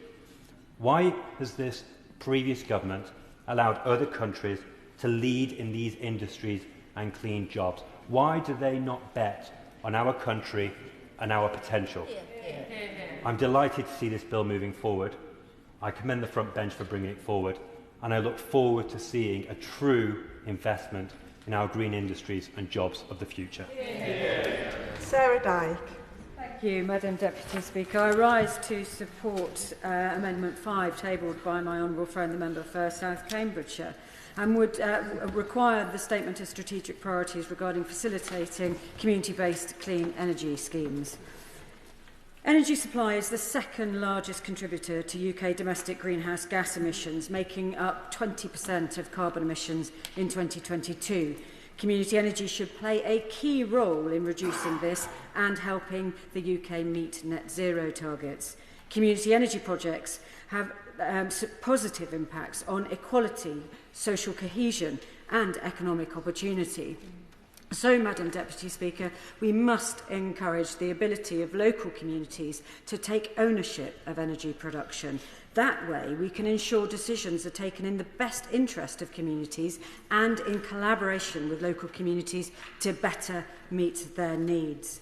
The local economic benefits are clear, with community energy businesses in 2021 raising £21.5 million of investment for new projects and spending £15 million of community energy income to boost local economies. However, currently community energy schemes produce just 0.5% of UK electricity, but this could grow 20-fold in the next 10 years, according to studies by the Environmental Audit Committee. Now, my constituency has seen the benefit of community energy schemes, with Avalon Community Energy in Street and South Somerset Community Energy based in Wincanton providing services to the local area. Avalon Community Energy are currently focused on delivering the Clean Energy Project as one of the projects that make up the Glastonbury Town deal. This £2 million project will develop renewable energy and carbon savings for the community. It's currently estimated the project will save around 1,000 tonnes of carbon per year, while yielding annual revenue surplus of over £100,000, some of which will be used for ongoing local community benefit. And South Somerset Community Energy has installed 3 solar panels on the roofs of Stanchester Academy in Stoke-Southampton. These solar panels produce around 100,000 kilowatt hours of energy per year, and at least 70% of this energy is used by the Academy itself. Now, the Liberal Democrats want to support the expansion of community energy schemes by requiring large energy suppliers to work with community schemes to sell the power they generate to local customers. Madam Deputy Speaker, if the government want to drive a clean energy revolution, community energy has to be part of this. Community energy schemes have the potential to power 2.2 million homes, to save 2.5 million tonnes of CO2 a year and create over 30,000 jobs.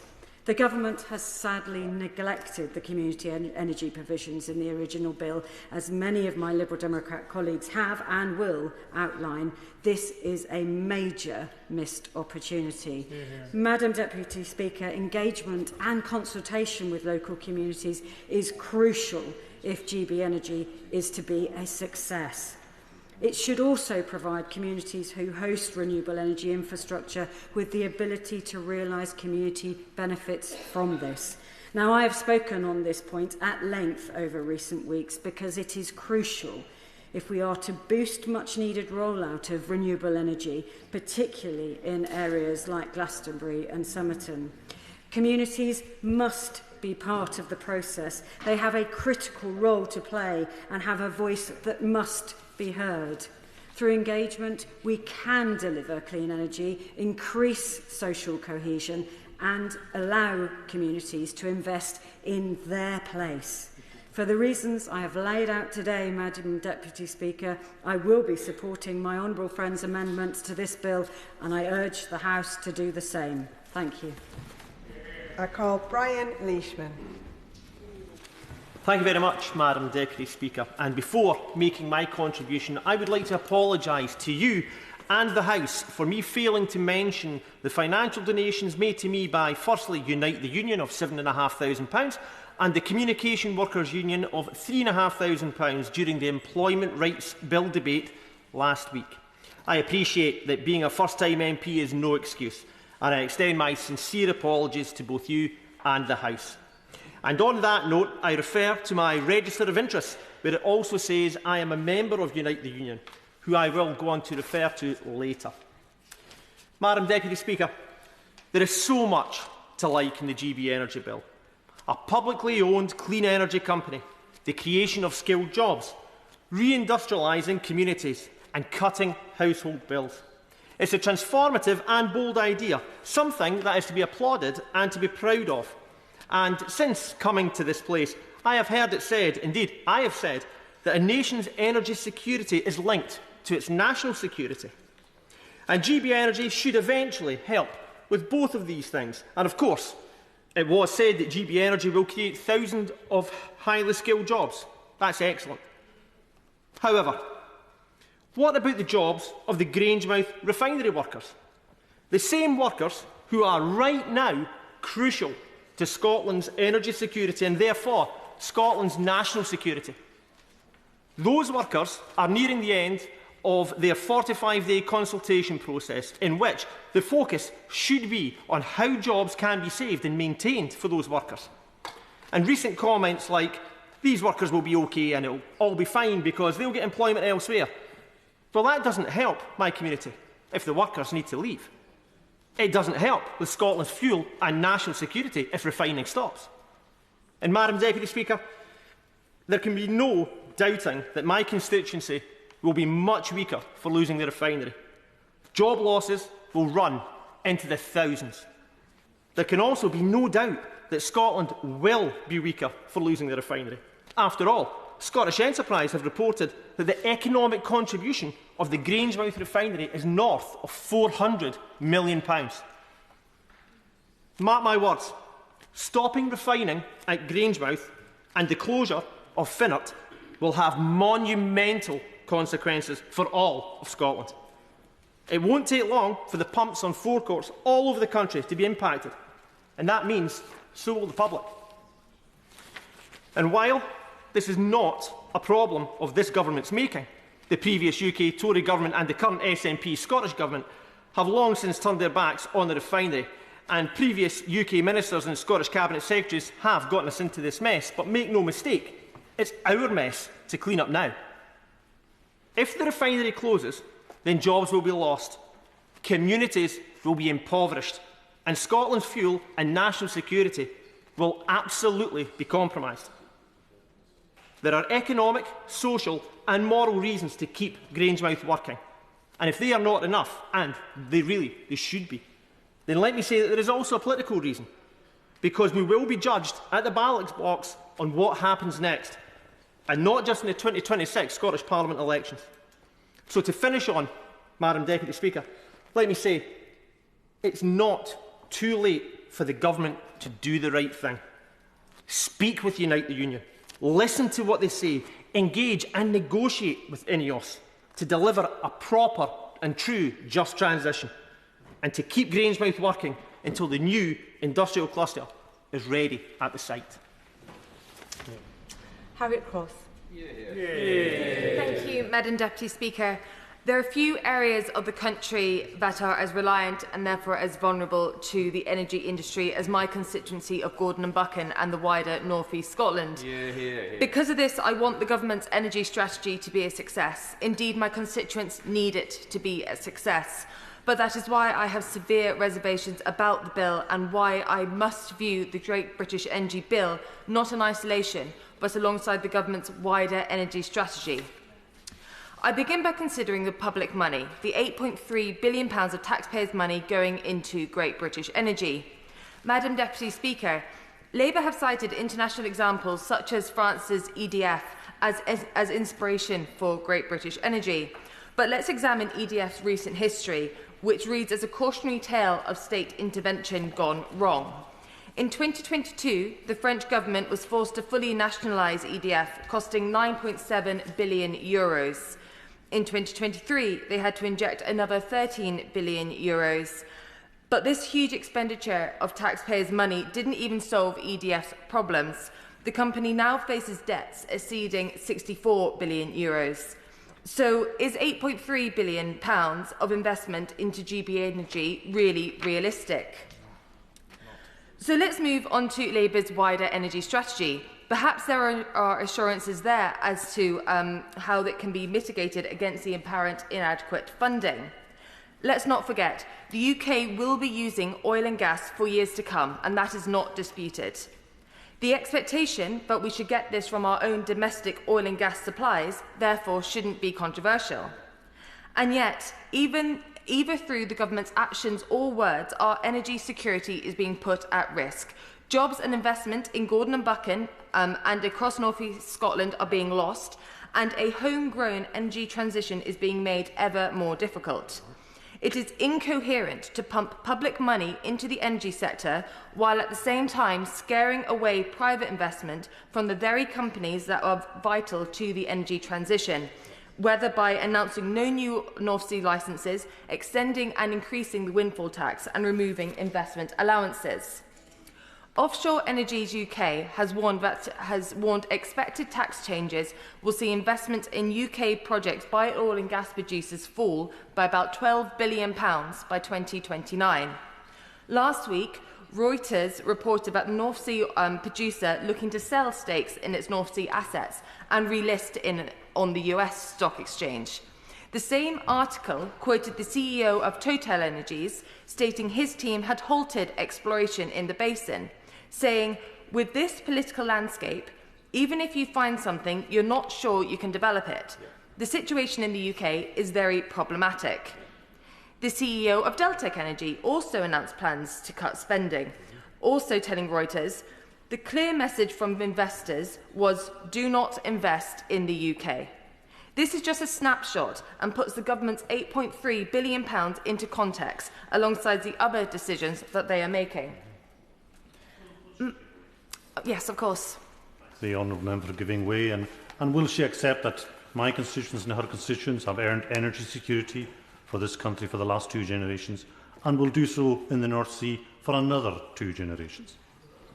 Well, I certainly hope we'll have the opportunity to, but as I've set out here, the government's proposals for the North Sea in terms of the taxation and cutting down on licences does not guarantee that. As much as I want it to be the case, and as much as I'm sure the honourable member wants it to be the case and needs it to be the case for his constituents, we can't guarantee that, and that's why it's so important that we get this transition right.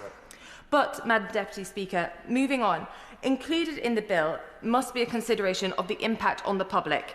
Communities like mine, in places like Heylings and Kintore in my constituency, face unprecedented infrastructure pressures. Just in those communities, we are seeing a 3-gigawatt hydrogen plant, an expanded substation, multiple battery facilities and new pylon networks. What are their statutory protections? What assurances are there in the bill to account for these certain communities, making sure that they are not oversaturated with an unsustainable amount of infrastructure? Before the election, the Labour Party claimed that GBNG would reduce household bills by £300. Since then, ministers have not repeated this promise, and have not explained when or how this will be achieved. I am sure the Labour government wouldn't want us to think that this promise was simply a headline-grabbing figure before an election, so I look forward to them today clarifying their commitment and voting on our amendment. Stand up and tell us. Come on. Stand up. Intervene and tell us. So, moving on to consider jobs. The jobs of today as well as the jobs of tomorrow. We hear GBNG will create 650,000 jobs, 69,000 of which apparently will be in Scotland, which, if delivered, would be very welcome. But as is the running theme in this bill, we do not have sufficient detail to offer even a grain of certainty to comfort those whose jobs are on the line now.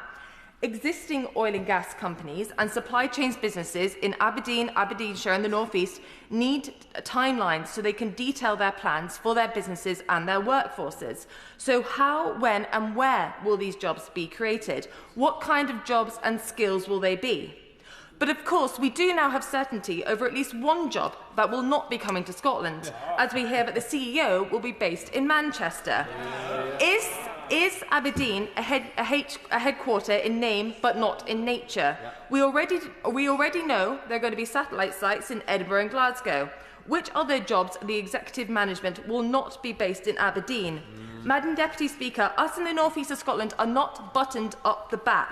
Will the Secretary of State confirm today that Aberdeen is still the headquarters for GBNG? And I don't mean that in any way other than the meaning that the general public would understand. Okay, so moving on.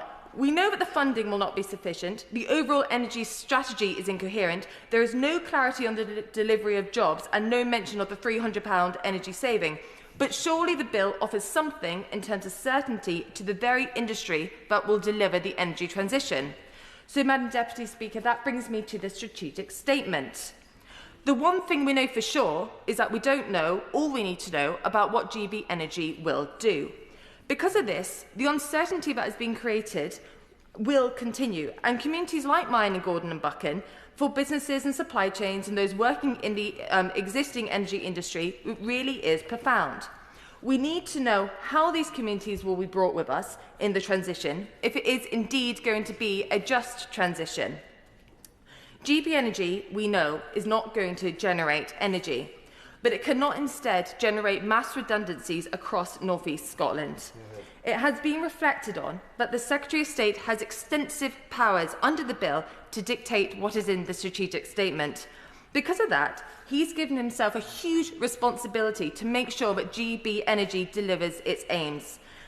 And that means that the work of the existing energies and communities in Gordon and Buchan must be taken into account. Because if it doesn't, it will mean that the transition to cleaner, greener energies will be less efficient, less affordable and less possible. So I ask, and I sincerely ask, that in preparing the strategic priorities, that the Secretary of State does so in a timely manner and takes account of the stakeholders in the industry, the impacted communities, does take account of the current jobs and skills, and also the existing businesses which are the bedrock of the future energy generations. Because this bill, on what it says in the bill, gives us all but no clarity on what is going to happen. So the strategic statement, which we are all waiting for, is going to be the key document in dictating if this will or will not be a success. And as I said at the start, I do want this to be a success. I want the UK to be a clean energy superpower, just as we are and were always an oil and gas superpower. This superpower will drive the economy and the jobs of the future if we get this right.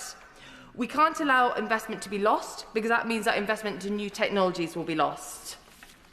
So to conclude, if we are to lose the expertise, lose the supply chains and the private investment because of the way this bill is handled and because of the way GB Energy is handled, and there is no guarantee that that private investment will stay in the UK just because GB Energy is created, we will look back at this time and wish we had done it differently. And I really, really don't want to be in that situation, because it's my communities in Gordon and Buchan and North East Scotland who will suffer the most. It is important for members in a debate like this to ensure that their contributions are linking to the amendments that we are addressing. I now come to Polly Billington.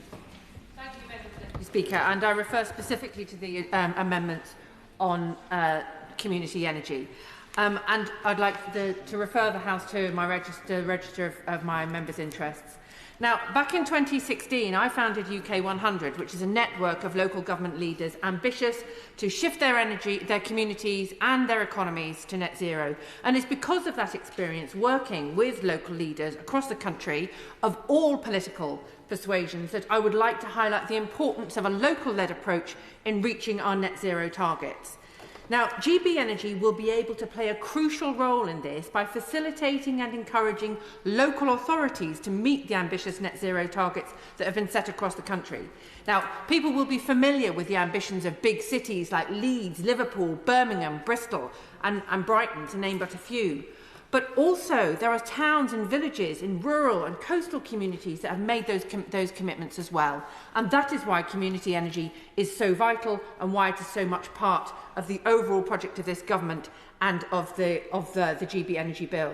Because through the local power plan, GB Energy will be able to work with local and combined authorities to deliver hundreds of millions of pounds in funding for small and medium-scale clean energy projects and help to turn those ambitious targets into reality.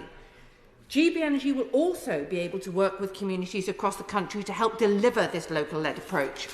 Now, I've already seen some great real-world examples of community-led climate projects. For example, Green Meadows, which is a community climate action project in Nottingham, is funded by the National Lottery's Climate Action Fund.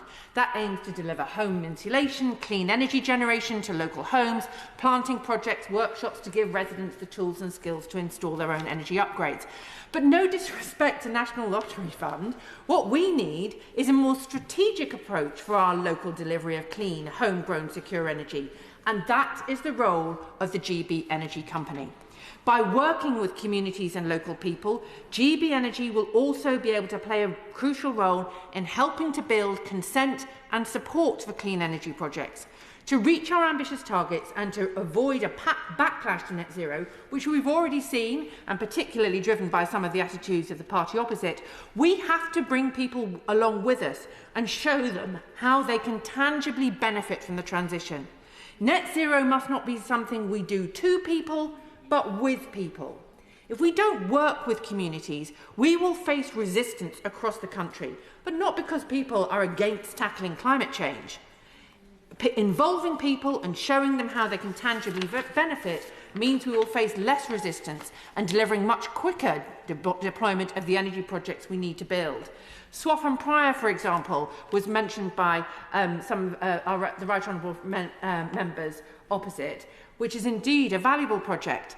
But we cannot leave this simply to that scale of project. We will need a transformative approach in order to be able to support community projects at scale, and that will require a transformation of the rules of the market as much as it will be about establishing GB Energy.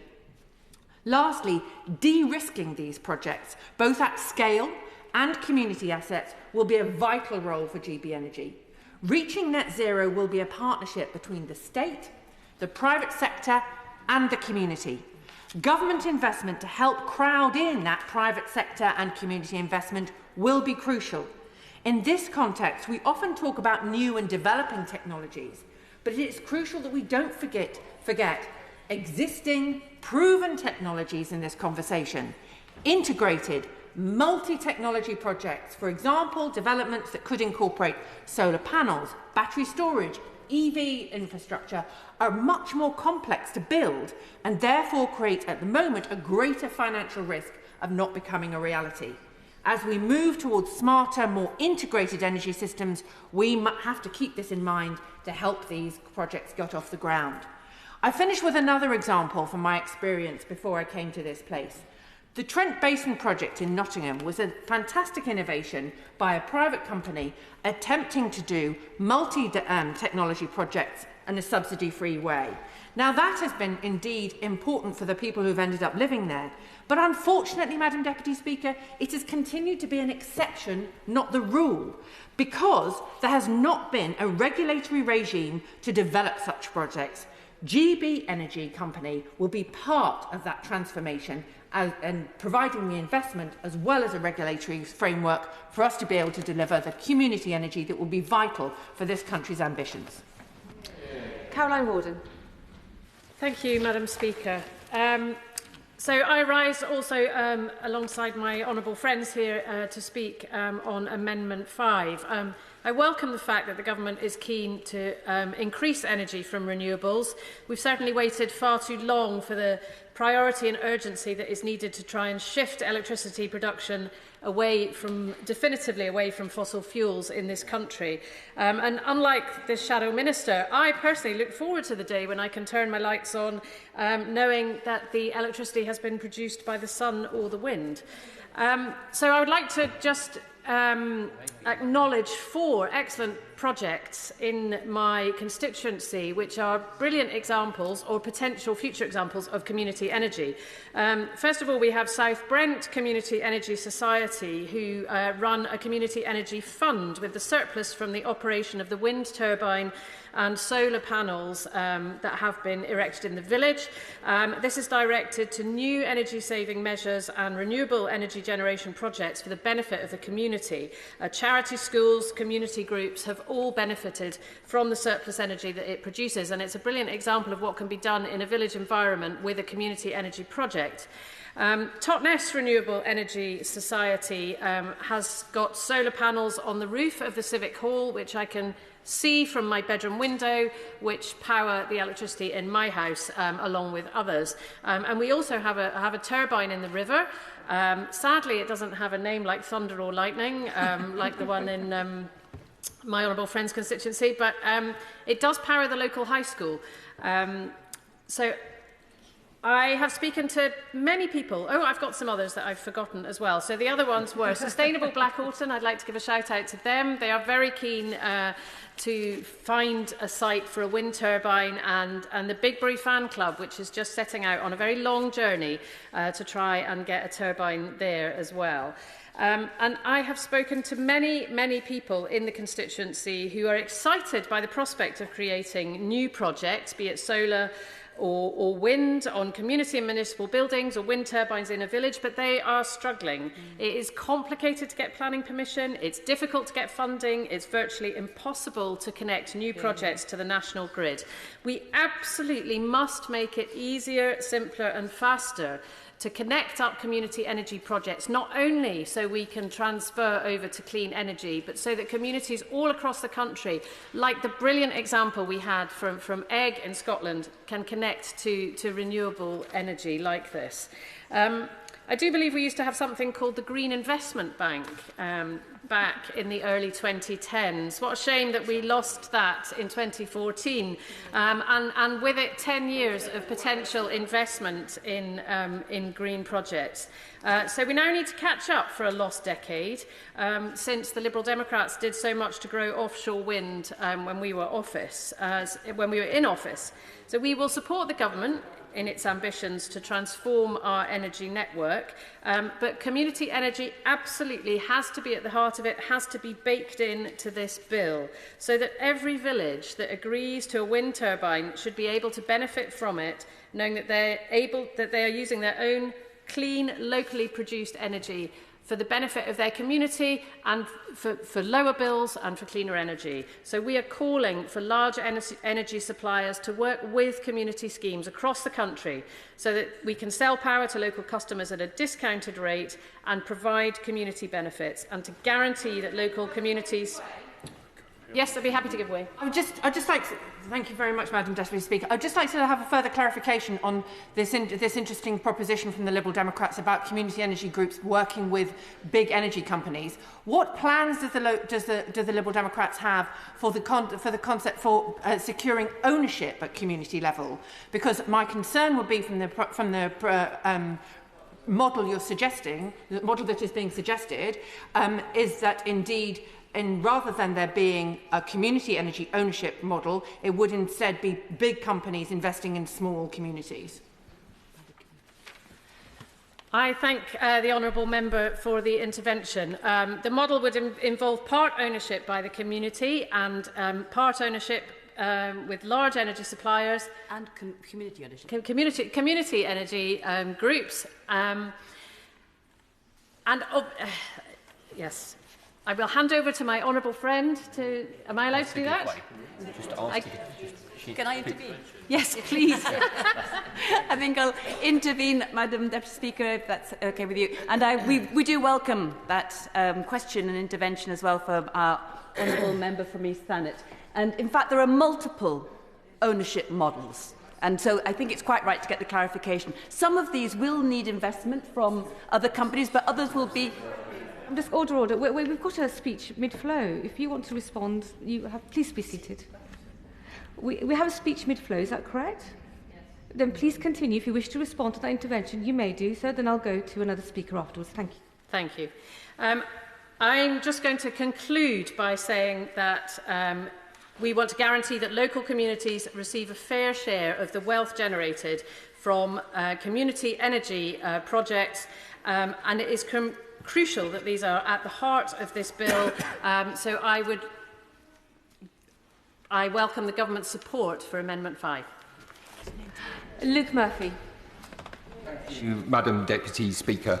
I welcome the opportunity to speak at the report stage of the Great British Energy Bill, and it's a pleasure also to follow my colleagues from Bolsover and Erewash, who gave such eloquent and powerful maiden speeches earlier in the debate, and also that of my honourable friend from East Thanet, who's shown such leadership on this issue prior to her being elected to this House. As well as commenting on the overall thrust of the bill, I wanted to remark on New Clause 1, Amendments 6, 8 and 5. I do think it's somewhat surprising and indeed interesting to hear members opposite to calling for a review of effective delivery of energy policy, calling for the legislating of reducing energy bills by £300 and indeed of the creation of jobs as a result of this legislation, not least because if one undertook such a review of the last 14 years of energy policy, of the trajectory on bills and how many jobs were created under the previous government's energy policy, I think you would find some quite stark facts. You would find that every family and business in Britain paid the price of 14 years of Conservative failure in rocketing energy bills. Indeed, you would see that under the last government, Britain faced a worse cost of living crisis than other countries because the Tories left us exposed to international fossil fuel markets controlled by dictators like Putin. And despite the right honourable member who responded to my intervention earlier, who has vacated the benches since, claiming that therefore I somehow didn't understand energy markets by claiming that we were reliant on Putin, and I'm afraid that it just shows that the member opposite doesn't understand energy markets, because the truth is we are at the mercy of international markets, of which Russia is a part, and the previous government did absolutely nothing to reduce our reliance on volatile fossil fuels. And as a result of their failure to invest in clean energy, the previous government left us with a legacy of high energy bills, energy insecurity and a lack of clean energy jobs. And with our plans for Great British Energy and clean power by 2030, this new Labour government is determined to change this. And I am somewhat, again, surprised at Amendment 8, which calls for legislating the creation of 650,000 jobs, not least because you don't create these jobs through legislation. You create these jobs by having a meaningful industrial strategy, something that was so lacking under the previous government. Indeed, figures by the Institute of Public Policy Research, and I have to admit that my former employer shows that around 4% of our economy, of GDP, is made up of green goods and services, compared to the European average of 6%. Indeed, if we had an industrial strategy and created jobs from offshore wind at the same rate as Denmark did from its offshore sector, we could have green goods and services making up the economy as 11.5%, and we could have created 100,000 more jobs. So I admire the chutzpah from the opposition benches, calling for the legislation of price reductions through legislation and the creation of 650,000 jobs through legislation. But I have to say, I think our approach of creating a publicly owned energy generation company, the first in 75 years, I will give way. Gentleman giving way. All we are asking from this side through our amendments is for the party opposite, for the government, to put on the face of this bill the very things that they promised the British people that Great British Energy would achieve in their manifesto and many commitments through the election campaign. Why won't he challenge his ministers to put on the face of this bill the very things he stood on election for, the creation of 650,000 jobs and the reduction of bills by £300? I thank the Right Honourable Member for that intervention. I have to say, whoever is the winner of the Conservative Party's leadership contest, I have to say, I'm not sure legislating for the creation of 650,000 jobs is the direction in which they're heading. Well, I don't believe you can legislate your way to job creation. I believe that it's by introducing an industrial strategy, something that again was so lacking in the last 14 years. The truth is, I will give way.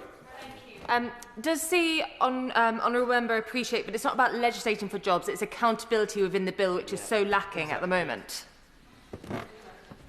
I thank the honourable member for that intervention. I'm confident that because we have set out our industrial strategy, because we have set out this bill on GB Energy, we saw the investment summit just a few weeks ago with the investment that's going to be coming in. That is the best way of creating the jobs, through the industrial strategy, through the creation of GB Energy. Yes, we made those commitments, and I'm absolutely confident that by 2030, we will have met our clean power target, we would have reduced bills, and we would have created jobs and indeed revived industry across the country. I'm also interested... I will give way. If the honourable gentleman is so confident in the policies of the front bench, will he just take this moment to use the words that were used before the election by the Energy Secretary, and he can repeat after me if it makes it easier, we will cut bills by £300? I thank the honourable member for that intervention, and I will take absolutely no lectures from the benches opposite on the need to reduce energy bills after they soared under the previous government. The truth is, Great British Energy's core focus will be to drive clean energy deployments, to create jobs, boost energy independence, and ensure British taxpayers, bill payers and communities reap the benefits of clean, secure, homegrown energy. Indeed, I'm also quite surprised that the opposition bench's opposition to a publicly owned clean energy company, not least because 50% of our offshore wind capacity is already publicly owned, but it is publicly owned by foreign states. I'm surprised that the members opposite are so happy with that scenario. On community energy and Amendment 5, I welcome the Liberal Democrats' support for community energy, but as my honourable friend for East Thanet commented earlier, it is in the founding statement. I do believe that members on this side of the House are absolutely committed to community energy. It does not need to be on the face of the bill. It's really important that it's part of the founding statement of GB Energy, and members opposite can be reassured that we will champion community energy. We've got a wonderful community Basingstoke Energy Services Co-op in Basingstoke. which is a wonderful champion for this issue, and I'm looking forward to seeing what GB Energy will deliver for community organisations like that. But overall, this bill is part of the rapid action that the Labour government has taken to deliver on our clean power mission, lifting the 9-year onshore wind ban, securing a record-breaking 131 new renewable projects, enough to power 11 million homes, consenting more solar projects than ever before, setting up mission control and putting international climate leadership back at the heart of government. I commend the Secretary of State's leadership on this bill and this issue. I commend the leadership of the Energy Minister and the entire team, and I look forward to voting for this bill later tonight. Thank you, Madam Deputy Speaker. I rise to speak in support of Amendment 1 in the name of my honourable friend, the member for Aberdeen South, but also Amendment 5 in the name of the Liberal Democrat sponsors of that amendment. I'm supportive of the bill in abstract. I'm supportive of certainly the headline ambitions of the bill, like many members, and I trust the Minister is hearing what the House is saying today about the substantive lack of information and detail and a troubling direction of travel which is going to place significant executive authority in the hands of the Secretary of State as regards the discharging of GB Energy's responsibilities. It's a pity as well that the attrition to the original budget of £28 billion, nearly quartered to 8, has occurred. And I hope that the jobs that are associated with this implied investment don't go the same way as the budget did before they actually get a chance to take root in the north east of Scotland in support of my constituents and many others in that part of the country. It's a shame that the only person appointed to GB Energy isn't working in Scotland at all. Not sure that was on the script going into the election, but it seems to be what's happened afterwards. The election, the amendment from the SNP sought to just basically ask the Labour government to deliver upon that which they said they were going to do ahead of the election. It doesn't strike me, Madam Deputy Speaker, as a particularly unreasonable thing to do. I don't believe that our amendment will be selected for separate debate, so I think we'll be forced to vote with the amendment in the name of the Honourable Member for East Surrey, which asks basically the same thing. Of course, we wouldn't have to move an amendment to this. The Minister's getting very excited. We wouldn't have to move an amendment to this if the Labour Party would just put it on the face of the bill. It was on the face of their leaflets. I don't know why it wasn't on the face of their bill. And on community, and also it's no longer £300 that we need to see reduced off hard-pressed working people's bills, because since they made that claim, Madam Deputy Speaker, bills have gone up by £149. So they're going to have to get £449 off people's bills before they can get back to where they started with, certainly in terms of any form of credibility. And on community energy, it was a very well worded and very noble ambition from the Liberal Democrats on community energy, which the SNP would have been very, very pleased to support in a debate. It's one of the things that's really missing from GB Energy is a statutory responsibility to develop and accelerate at pace in some measured fashion community energy. I think I'm worried, and I refer back to my opening remarks, I am supportive of the outline ambitions of this bill. It's the lack of detail, and the more we discuss this in debate, the more I'm concerned that GB Energy will end up doing lots of things that nobody particularly really needed it to do, because they were actually all done by a department within the Department for Energy Security and Net Zero. And what we have is a whole load, and what we don't have, rather, is what people do want GB Energy to do. We do want it to generate energy independently and to have an effect on the energy market in the United Kingdom.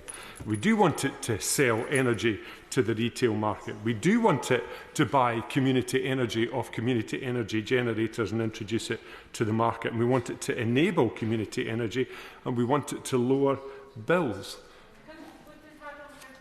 I'll be very happy to give you. All of the things he said is exactly what GB Energy will do. There is literally no reason why you can't come through the lobbies with us this evening, why he can't come through the lobbies this evening, sorry, Madam Deputy Speaker. There is literally no reason why the honourable gentleman cannot come through the lobbies with us this evening in order to vote for the Great British Energy Bill, because all of the things he's asked for it to do, it will do. It is not about anything to do with sucking up energy, which the civil servants doing policy. That is a completely different role, and they will continue with their work. Thank you. Thank you, Madam Deputy Speaker. And I disagree with the Honourable Lady. I thank her for her intervention. But no amount of emphasis on her part will change the detail contained within this bill. And that's what MPs... No, I'm going to make progress. That's what MPs are concerned about.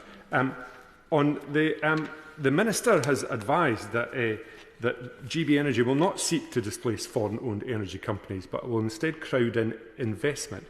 He also said, in reference to the previously mentioned £300 bill reduction, that GB Energy would play a role in lowering bills, but that this would not happen immediately. So perhaps when he sums up, he can tell us when that will be. Because I think it's not unreasonable for people to hear that ambition and see a timeline attached to it.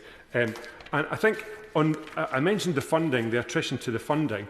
I wonder if the Minister could advise what he sees as the challenge that GB Energy will face with its now drastically reduced funding. And the Secretary of State quite often, when he was in opposition, made a big play on the fact that there's a nationalised energy industry in the United Kingdom, but none of it is owned by the United Kingdom. It's all foreign. So it seems a little bit odd that there isn't the same ambition now that he actually is in power to deliver against that ambition. I'll give way very briefly. I'm grateful to the honourable member for giving way. I wonder whether he could update the House on the progress of the SNP government's commitment to create a publicly owned energy company in 2017 by 2021. Can indeed, and just in case the honourable member thinks he's being terribly smart, he'll find he's a self-professed expert in the energy market, so he'll know how difficult it is to penetrate the UK energy market unless you happen to be a large PLC or a multinational. So when the Scottish Government took forward that noble ambition, they found precisely the same barriers to entry that community energy companies and trusts have to entry. So if he wants to get excited about that situation, I suggest he takes it up with the Department for Energy Security. And I'll give way. I wonder if the honourable gentleman, thank you, Madam, would explain why the SNP have left their the £5,000 of community benefit, the same figure it was in 2014, even though the price has gone through the roof when the advisory information could have been changed, and you've been pressed many times, because that has severely damaged the income of the rural communities. I'm not sure what the honourable gentleman is driving at, Madam Deputy Speaker, but if he wants to get in touch with me after this debate, I'm very happy to discuss it with him further. Well, indeed. And can the Minister advise, are we talking about GB electricity or are we talking about GB energy? So I'd be very keen to know what investments and ambition this supposedly state-owned company, and I have to grit my teeth when I say that because it actually is little more than a trading fund. Will this company be involved in carbon capture, utilisation and storage? Will it be involved in attenuated hydro? Will it be involved in pumped storage, geothermal or hydrogen? What are the limits of GB? That's not in the bill. We don't understand what that's going to deliver. And when it comes to, as other honourable members have said, when it comes to Grangemouth, what is the ambition of this government as regards GB energy? Is it just limited to the common or garden production of electricity? And just in closing, Madam Deputy Speaker, I won't be voting with the government on this. It looks, I don't want to condemn it as an election prop that's now desperately looking for some sort of function. I hope it amounts to more than that, but I'll be voting with the amendments tonight, and so will my colleagues, to try and make some sense of this bill. Thank you. Jane Kirkham. Thank you, Madam Deputy Speaker.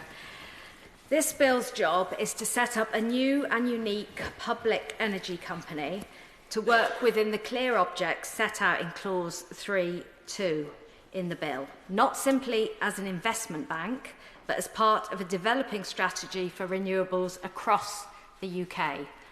Cornwall, where I'm from, is set to benefit hugely from the investment from GB Energy into unblocking floating offshore wind in the Celtic Sea. This will create jobs. Cornwall was post-industrial a long time ago. We need the kind of investment that GB Energy could bring to Cornwall. But we also have a strong local area energy plan, which is an integral part of Cornwall's renewable energy offer.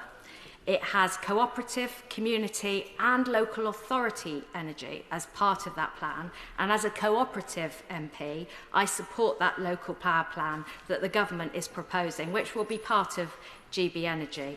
We could have partnerships of geothermal, deep geothermal energy on council land, and that brings potential for partnerships with local authorities and others. In Cornwall, we have numerous community energy schemes, such as the one in Laddock at the end of the last Labour government, before the Conservatives cut the schemes and the feed-in tariffs.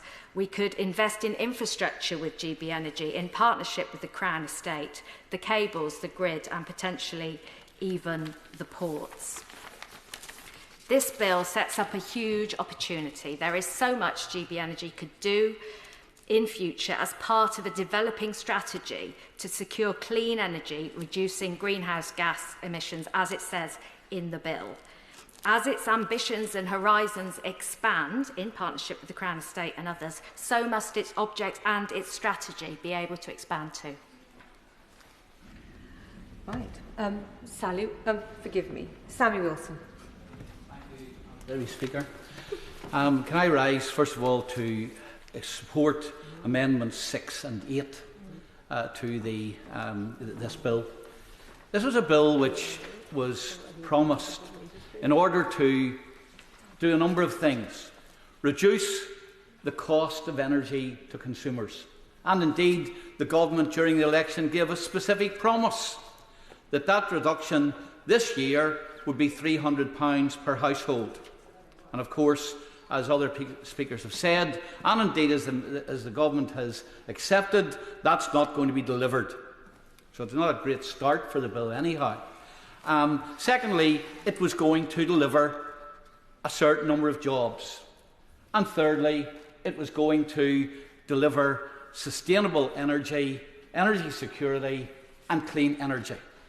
And yet, when we look at the bill, and of course the government could argue that these things will be put when it comes to laying out the strategic objectives and priorities for the bill.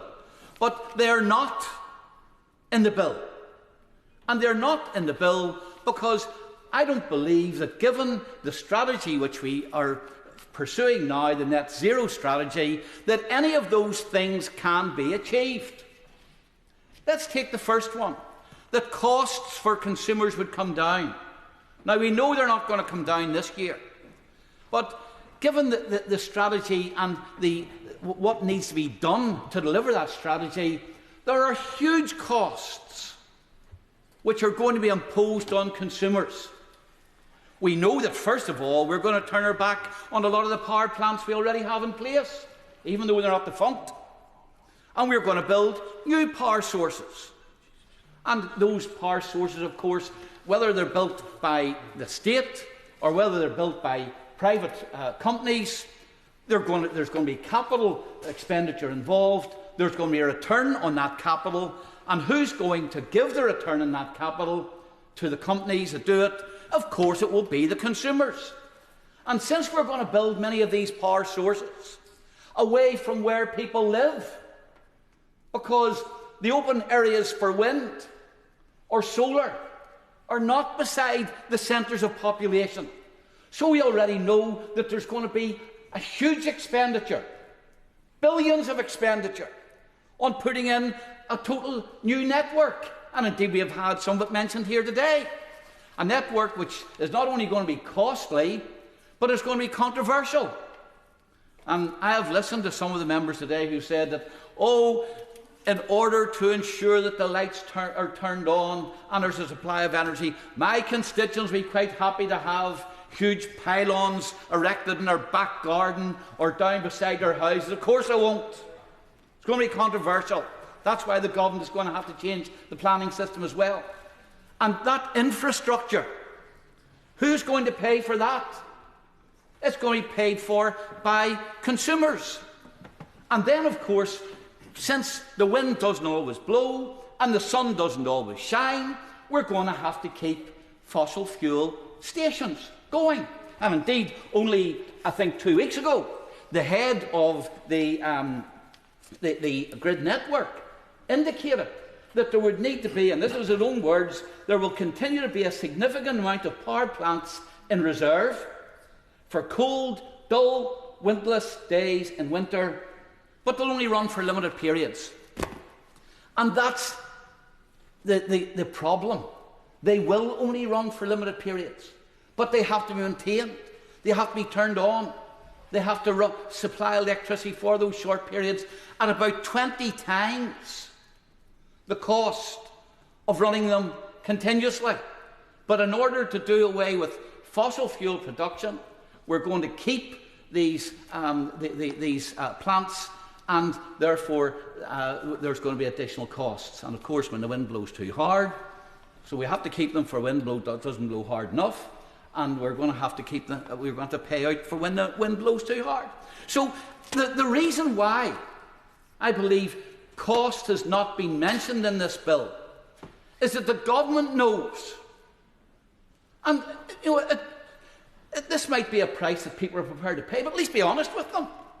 The government knows that there are additional costs involved in decarbonising the electricity system. And those costs are going to be paid for by the people who consume electricity. And you can't run away from that. And at least if the argument is that we're so concerned about the impact of the fossil fuels that we burn, despite the fact that India and China and everybody else are just burning happily fossil fuels and increasing emissions, and despite the fact we only account for 3% of the world's emissions. But if that's the priority that the government has, then spell out the ordinary consumers that there will be a price for them to pay and there will be a cost. I'll give way, yes. Does the honourable gentleman agree with me that this debate would be much easier to have if the Committee on Climate Change had produced a year-by-year estimates of the cost to get into net zero by 2050? The last government always promised to do a proper impact assessment, and costs never did. And I believe that this government should do that, so that in order that we can have an objective and evidence-based debate. Does the honourable gentleman agree with me? And I do agree. And I think if that were the case, because to talk about, well, there's been variations, 3 trillion to 10 trillion by 2050, means nothing to people. But on a year-to-year basis where they understand, and where members who make votes in this House understand what they're putting in front of their constituents by way of bills, at least that's honest. And it also means that there can be a proper debate rather than these monopoly money figures. So I do support the amendment to include the cost, or the price commitment which has been made. The second commitment, of course, was jobs. And we're told it'd be 650,000 jobs. Now, I agree with a member from Basingstoke who said you can't legislate for jobs. You can't legislate for jobs. That's quite right. But at least if a promise is made that there are going to be certain job implications of a policy, there should be no fear in sticking that in the bill. Not that the government's going to produce these jobs, but the companies are going to produce these jobs, and they can measure whether or not the promise. If you can't legislate for jobs, then don't promise that you're going to make 650,000 jobs, and especially at a time when we know that there are jobs being lost as a result of commitments in relation to North Sea oil and in relation to energy efficiency industries, and in places like Grangemouth, where with the with the emissions trading scheme, there's little or no investment, and the place is going to close. I'll give way. I thank the honourable member for giving way. Successive governments have made commitments around jobs. Could you point to one that has legislated on the face of a bill for a target of jobs? A single bill? I've just said you can't do it. But what I've said is this. Don't then make the promise if you believe that that promise, when the bill is scrutinised, is not going to be fulfilled. That's the thing. And especially when it is known that the policy is actually going to cost jobs. And, in fact, unions have already expressed that. I would have some sympathy with the amendment which there is from the member for Brighton Pavilion in terms of the nature impacts of this policy. I come from one of the most beautiful parts of the United Kingdom. The Antrim coast is famous for tourism. It's beautiful. And I already see the impact of the net zero policies on the landscape, on the flora, on the fauna of the Antrim Plateau. I look across from my window in the morning, and there is a wind farm which has been erected on top of the plateau. To erect that wind farm, they stripped off 3 metres of peat. They destroyed bird habitat. And, of course, every year these windmills chew up birds and bats, etc. I've mentioned the Scottish forestry emissions, 17 million trees cut down, and also the honourable lady from Brighton Pavilion was unfortunate to mention the Spurrins, which I have a knowledge of, another beautiful part of Northern Ireland, totally despoiled now by hundreds of windmills. So let's not pretend that the policy of renewables is a green, clean policy. It's not. And again, I think we ought to be honest. Any energy production is going to require the extraction of fuels, the extraction of materials from the earth, and that in itself is going to be destructive. So let's not describe it as nature-friendly or green. Let's just accept that what we need if we're going to have economic growth, if we're going to reduce the cost of living for constituents, is the cheapest, most available fuel that we can have. That will drive economic growth. That will increase or decrease the cost of living, and that is the kind of energy policy that this government ought to be following. Perrin Moon. Thank you, Madam Deputy Speaker.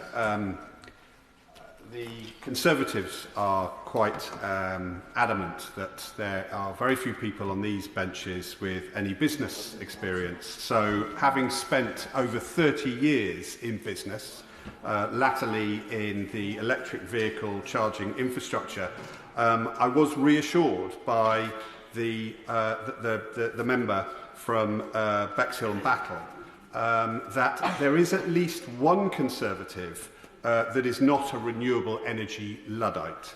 And I'm glad to see him back in his place. And I wish the member for East Antrim would spend a little bit of time understanding a bit more about geothermal energy, which doesn't require the wind to blow or the sun to shine. I was honoured to be part of the Great British Energy Bill Committee, a core plank of this government's policy programme, the benefits of which will be felt in every corner of the UK, including in my own constituency of Campbell, Redruth and Hale. And I pay tribute to the Secretary of State and the Under Secretary of State for their diligent work on and defence of this transformational bill. And I would also like to put on record my thanks to right honourable friends included in the Bill Committee, as well as other members on both sides of the House that have contributed to that committee. And I refer now to the amendments that have been proposed. In the Bill Committee, we heard from the experts and the stakeholders, and we extensively debated the issues from oversight to community benefit. And the members opposite who were on the Bill Committee know this because they were there. Now, as I said while I was making my own maiden speech during the Bill Committee's second reading, my focus will be on using the opportunities of this bill to unleash the Cornish Celtic tiger. Now, renewable energy, onshore wind, offshore wind, geothermal, tidal, solar, as well as critical minerals such as tin, lithium, tungsten, manganese. These are fundamentals to transition away from fossil fuels. There is no silver bullet. We need a mix of renewable energy, which will form part of our policy going forward. And that's what GB Energy will give us the opportunity to do. And there are few areas of the UK where there is a greater distillation of renewable energy and critical mineral opportunities than in Cornwall.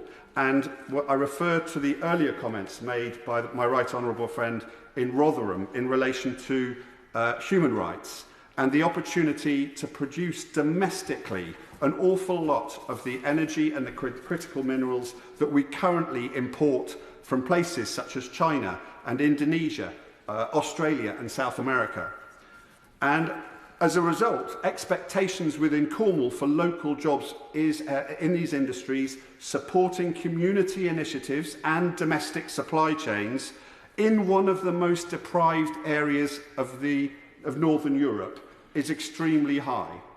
And given this distillation of raw materials and natural resources in Cornwall, and given that the new Centre for Critical Minerals Accelerating a Green Economy opened very recently in Cornwall, and given the fact that Exeter University, which has a campus in Penryn, has the largest number of top 100 climate scientists in the world, I would respectfully, and it won't come as a surprise to the Minister, ask him to consider that a satellite office for Great British Energy is opened in Cornwall. They may not want it in Aberdeen, but we want it in Cornwall. So I will be supporting the bill as it is. We've discussed the amendments in the Bill Committee, and I'm very much looking forward to the opportunities that this bill will bring to the people of Camborne, Redruth and Hale.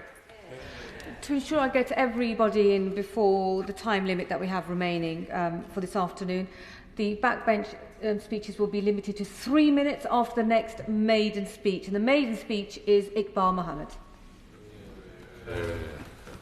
Thank you, Madam Deputy Speaker, for giving me the opportunity to make my maiden speech today. Before I begin, I congratulate my honourable friends, the member for Bolsover and the member for Erewash, for their excellent maiden speeches. They have set a high bar that I will struggle to match. I begin also by thanking the people of Dewsbury and Backley for the trust they have placed in me. I am honoured and humbled to be their representative and the voice for all residents. Dewsbury and Backley is a newly formed constituency, so I thank my two predecessors. First, I thank Kim Ledbetter for her service as MP for Backley and Spen. She helped secure funding for the town centre and became an MBE for helping promote social cohesion and tackling loneliness. I wish her well as the new member for Spen Valley. Next, I thank Mark Eastwood for his service as MP for Dewsbury. He was a man of great perseverance and helped secure over £40 million in funding for the town. I am honoured to follow Mark as the second local born and bred MP for Dewsbury. Madam Deputy Speaker, I stand here as the eldest of 6 children born to Gujarati Indian immigrants who came here in the 60s. I am an immensely proud and passionate, no-nonsense British Indian Muslim Yorkshireman who grew up on a council estate in Dewsbury Moor on free school meals and school uniforms. My late father, Ghulam Ahmed, and my mother, Noorjahan Fatima, gave us love, put food in our bellies, and taught us proper British and Islamic values, such as honesty, integrity, hard work, friendship, compassion, and wanting the best for others. Madam Deputy Speaker, my political journey started when I was around 9 or 10 years old, when I remember standing in front of my parents' wardrobe mirror and asking God to make me one of 2 things when I grew up. I asked to be either a Blue Peter presenter, because a job which paid you to travel the world, do amazing activities, and be on TV was surely the best gig in town. Or, and I didn't know why at the time, I asked God to make me a parliamentarian. I do remember looking down at the colour of my skin and thinking that this might be difficult. But here I am today in the most diverse parliament in history, where I look forward to breaking down barriers, making friends, doing good and preventing harm. Now, if a Blue Peter producer is watching, I'm still available for a guest appearance or a Christmas special. Madam Deputy Speaker, I would like to put on record my heartfelt thanks to my always amazing wife, Asma, who has been a pillar of support to me and my whole family for over 30 years. I also thank my teachers, wider family, campaign team, and everyone who ever helped me get to where I am today. Madam Deputy Speaker, one of the meanings of the name Dewsbury is God's town, which is reflected today in its diverse communities living in harmony and the many places of worship. It is home to the famous Dewsbury Market, which was established in the 14th century and was my first place of employment, aged 14, on a wage of £4 a day. Dewsbury and Batley became a global textile centre during the Industrial Revolution and world leader in recycled wool textiles known as shoddy and mongo. Today, despite the lack of support, my constituency is a leader in bed and furniture manufacturing and competes with Bradford for the best curry in the UK. It is also home to the Dewsbury Rams and the Batley Bulldogs rugby clubs. Dewsbury and Batley have too many worthy sons and daughters to mention, including Nobel laureates. I will, however, pay tribute to the late Joe Cox MP, who is fondly remembered and dearly missed to this day. Madam Deputy Speaker, I stand today in the Mother of Parliaments, but it is a sad indictment of our democracy that most people in our country are dissatisfied by the mainstream parties and their policies, politics and behaviours. Many feel trampled on, ignored, powerless and disenfranchised. And I'm repeatedly told that politicians are all the same and just in it for themselves. People have lost hope and trust in politics and politicians, and it is our duty in this House to restore their faith by putting the interests of the people who elected us above ourselves, our careers, party donors, corporations and malign influences. After 15 weeks as an MP, it is unclear to me how the whip system is democratic and in what way expensive gifts can help MPs better represent their constituents. I hope to support the Modernisation and Standards Committee and work in this place in a way to help restore the trust of the people we represent. Madam Deputy Speaker, some have sought to present my election and those of other independents as sinister or a threat to democracy. In fact, I was selected from 12 applicants to stand as a sole independent candidate in an open, rigorous and democratic process. My election had nothing to do with sectarian politics or caricatures about Muslim voters being manipulated by their spiritual leaders. It did have everything to do with the state of our country and the raw anger over Tory complicity and Labour's refusal to call out the unfolding genocide in Palestine. The attacks on October the 7th were appalling, and I reiterate the calls for an immediate ceasefire, the release of all hostages on both sides, and the unfettered access to humanitarian aid. When the Prime Minister endorsed the rights of the Israeli government to cut off water and electricity to the people of Gaza, people in Dewsbury and Batley said no, not in our name. What has happened in Gaza since is beyond words. Earlier this month, the UN reported that Israel has committed war crimes and the crime against humanity of extermination in Gaza, adding to the ICJ conclusion in January that Israel's actions may plausibly amount to genocide. Madam Deputy Speaker, most British people want an immediate ceasefire, an end to the UK's complicity. They are sick and tired of the double standards, with politicians lining up to condemn and sanction Russian aggression in Ukraine, yet defend the most heinous crimes of Israel. The compassion for Palestinian lives is not inversely proportional to the compassion for Israeli lives, or vice versa. All lives are equal, and our compassion must also be equal. For the Prime Minister to call for a ceasefire while arming and defending Israel is meaningless and does nothing to bring an end to the killing. And for the Foreign Secretary to yesterday deny a genocide is even taking place because the Israelis have not yet killed enough Palestinians is shameful and is to willfully misrepresent what genocide is. Legal experts are warning that international law and the rules-based order is collapsing along with the rest of Gaza. On Sunday, I met Amin, a British Palestinian constituent from Gaza. He told me his 93-year-old father and whole extended family had been displaced, and nothing remains of their homes or life in Gaza.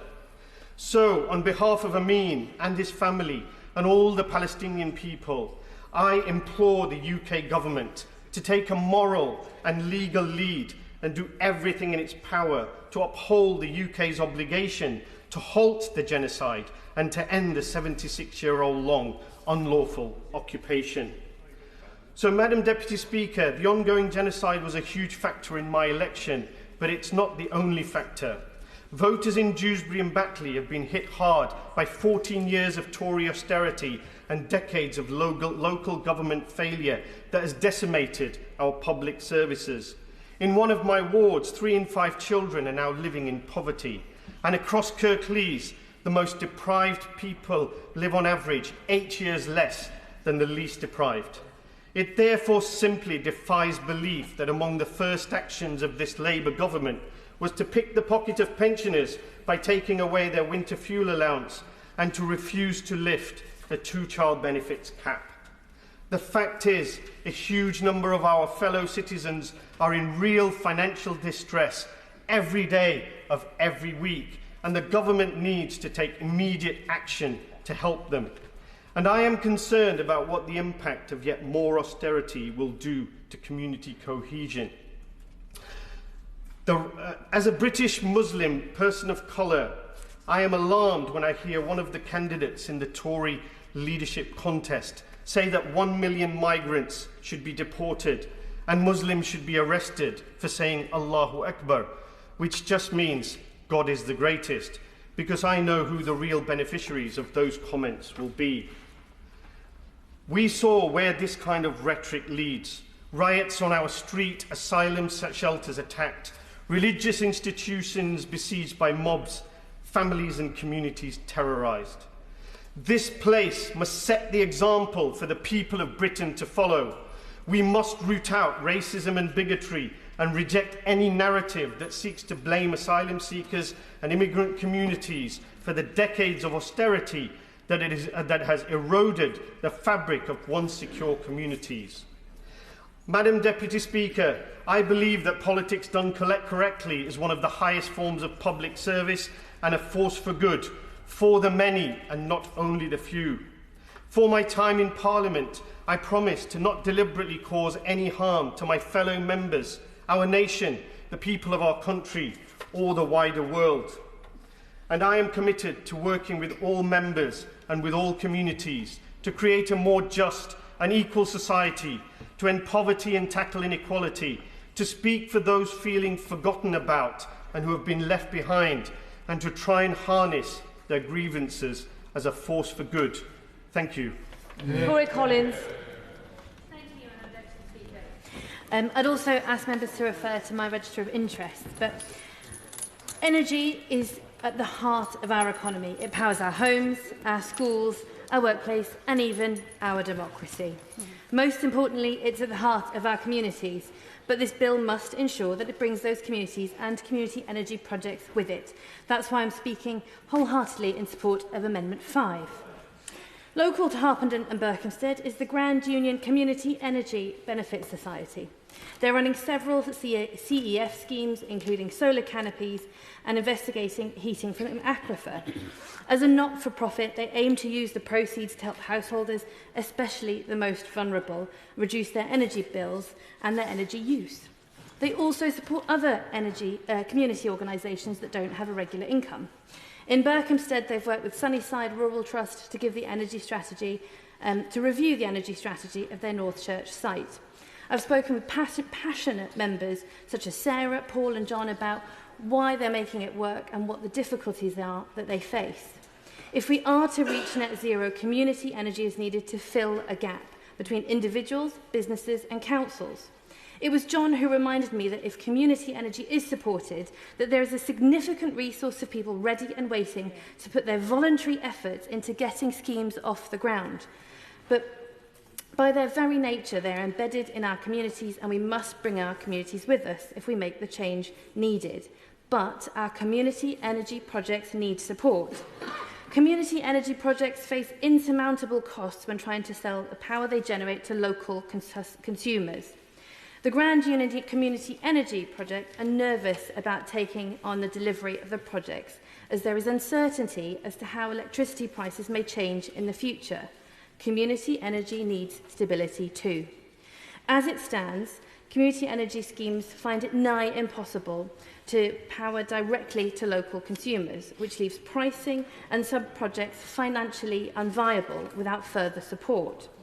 Previously, feed-in tariffs helped to provide pricing stability, but when this ended in 2019, many planned community projects were scrapped and the number of new projects slowed significantly. Especially since the Rural Community Energy Scheme ended, current access to funding has been quoted as vague, erratic and uncertain, and I know many have not even bothered to apply for funding because they find it so difficult. We must unlock the potential of our community energy projects, and that's why I support this amendment. There are many ownership models, and that is why the Liberal Democrats are calling for large energy suppliers, when they are working with those projects, to work with community schemes to sell power they generate to local customers at a discounted rate and provide community benefits. Overall, we must ensure they're financially viable and supported with technical, commercial and legal advice, and seize this opportunity to bring our communities with us. Erewash, House. Thank you, Madam Deputy Speaker. I welcome that the Government is taking renewable energy investment seriously and to create the mechanism for it. I will focus on Amendment 5, as have many of my Liberal Democrat members this afternoon, to specifically support community energy projects in Great British Energy's strategic priorities. The Labour frontbench have supported community energy for a long time. The cross-party support is also clearly displayed at the bill's second reading, but also by the large number of members' signatures on this amendment and on Amendment 2 that I tabled at committee stage, and there it was sadly defeated. The previous government, to their credit, introduced the Community Energy Fund, and that has made a difference. But more needs to be done to support community energy, and yet despite the strong cross-party support, the Great British Energy Bill makes no mention of community energy. From our benches, we believe it should be on the face of the bill. In committee, the Minister said that he did not think including community energy was appropriate. I do understand that GB Energy isn't precluded from supporting community energy by the bill. The government argument that in order for the new company to work flexibly, it should not be hampered by too many provisions in the bill. I do understand that, but our concern remains that unless something concrete is included in the bill, future ministers, governments or chief executives of Great British Energy may decide not to support it, and the full benefits of local energy may not be realised. Amendment 5 would strengthen the bill in line with a clear parliamentary consensus of supporting growth in this highly promising clean energy sector. The community energy sector has seen minimal growth in recent years. The sector has suffered from damaging policy, for example, the end of the feed-in tariff, which helped fuel the growth seen since 2010. There has been almost no growth in this sector. Regulatory changes, Madam Deputy Speaker, are required to ensure communities receive the benefits they deserve for hosting this clean energy infrastructure. All of these arguments are well understood, and the benefits of community energy have been well rehearsed. The new government has said time and again that they support community energy, and it is a shared aim. I welcome the conversation and the open debate on this issue. I understand the government has issues around the term priority on the face of the bill. The passage of the bill has not reached its final stages, and there is room for further debate. I very much hope that the government recognises how strongly colleagues feel across the House to include specific support for community energy, and that it will create the cross-party support for the bill as a whole. Thank you. Cleanos Mehdi. Dear Deputy Speaker, firstly can I congratulate the member of Dewsbury and Bexhill on that passionate maiden speech. I rise to speak on the amendment tabled in my name. Amendments 11 and 12 seek to provide certainty to particular energy sectors that they will be prioritised by the GB Energy. I must declare an interest as an officer of the Marine Energy APPG, of which the UK Marine Energy Council is the Secretariat. They have recommended that the Government commit £250 million, which is 3% of the Great British Energy budget of £8.3 billion, to accelerate deployment of and embed UK content in marine energy projects. This is in addition to clear gigawatt deployment targets by the Government would help the sector flourish. In my constituency of Ynys Môn, we have a community-owned marine energy project called Morlais. This could then improve the sector and give them the certainty they need to use the natural resources around our country. Turning to Amendment 12, I am incredibly disappointed to see that the bill makes no mention of nuclear energy. My amendment would require Great British Energy to work with Great British Nuclear on the development of new projects in the UK, such as the Wilva site on Ynys Môn. At present, it's unclear how GBE and GBN will interact with each other. We can't afford a further delay in developing new nuclear projects, and I believe that this amendment would provide much-needed clarity on the Government's plan. Finally, I turn to my last set of amendments relating to Wales. We need to ensure that there are meaningful benefits from energy projects in Wales, and this should include increasing the ownership of projects. Amendment 13 is based upon the National Infrastructure Commission for the Wales recommendation that policy should require renewable energy development to offer up elements of community ownership. This is to address the current imbalance where companies and communities from elsewhere in the UK benefit from Welsh energy projects at a cost to the local communities. The Commission have suggested that 20% of each project should be offered, split equally between both local communities and Wales-based organisations. In my constituency, there is a proposal for a vast 360 megawatt solar farm, with only 1.5% gigawatts being offered to the local community. Under this amendment, at least 36 megawatts would have been offered to the community ownership, a vast improvement given to the economic damage that this vast industrial site will have on the island. To complement this amendment, I am also pleased to be supporting Amendment 5, which would ensure that developing community energy is a priority of GB Energy. My colleague, the member of Aberdeen South, tabled an amendment at committee stage at the bill that would have ensured the revenues generated from all projects based in Scotland would retain in Scotland. I believe this is a fair principle which should also be extended to Wales, and is the reason as to why I have tabled Amendment 14. Wales is net exporter of energy, yet we have some of the highest energy bills in the UK. Finally, Amendment 15 would require express consent. Marvellous. Nick Timothy. Thank you, Madam Deputy Speaker. I want to speak briefly about Amendment number 6, tabled by my right honourable friend, the member for East Surrey. In this debate, we've heard much from benches opposite about cleaner and cheaper energy, and not much of it has been connected to reality. This has been exposed by Labour's campaigning before the election, promising £300 off bills, only to drop that commitment as soon as they entered office. And this disconnect, as I said, has been present through the debate. Blind faith in renewable technology without the acceptance of the intermittency challenges and costs of wind and solar will lead to less security of supply and higher costs for industry and households. We cannot allow policy to run faster than technology without risking a crisis in the grid and therefore in our economy. We need baseload power, which means nuclear, where the Secretary of State is going slow, and oil and gas, where the Secretary of State is refusing new licences. And to pursue the ideological objectives of the Secretary of State, we see giant solar farms forced on communities like mine against expert advice by examining authorities, contrary to the quasi-judicial responsibilities of the Secretary of State, and dependent on solar panels made by slaves in Xinjiang. So enough of the nonsense about fossil fuels and the dependence on dictators. Tomorrow, the Chancellor of the Exchequer will announce her intention to borrow to invest. We know the borrowing won't just be for investment, but what investment there is will be dominated by energy schemes that will cost more to do less. We do have an underinvested economy, but net zero zealotry will make the problem worse and not better. I now call the Minister. Thank you, Madam Deputy Speaker. And can I begin by thanking all those members across the House today for their contributions in this debate and for all the points raised at committee stage on the bill as well. Can I also thank the witnesses who gave their time to the committee, and can I thank the clerks and the staff of the House for their support, and the civil servants who put so much work into legislation like this.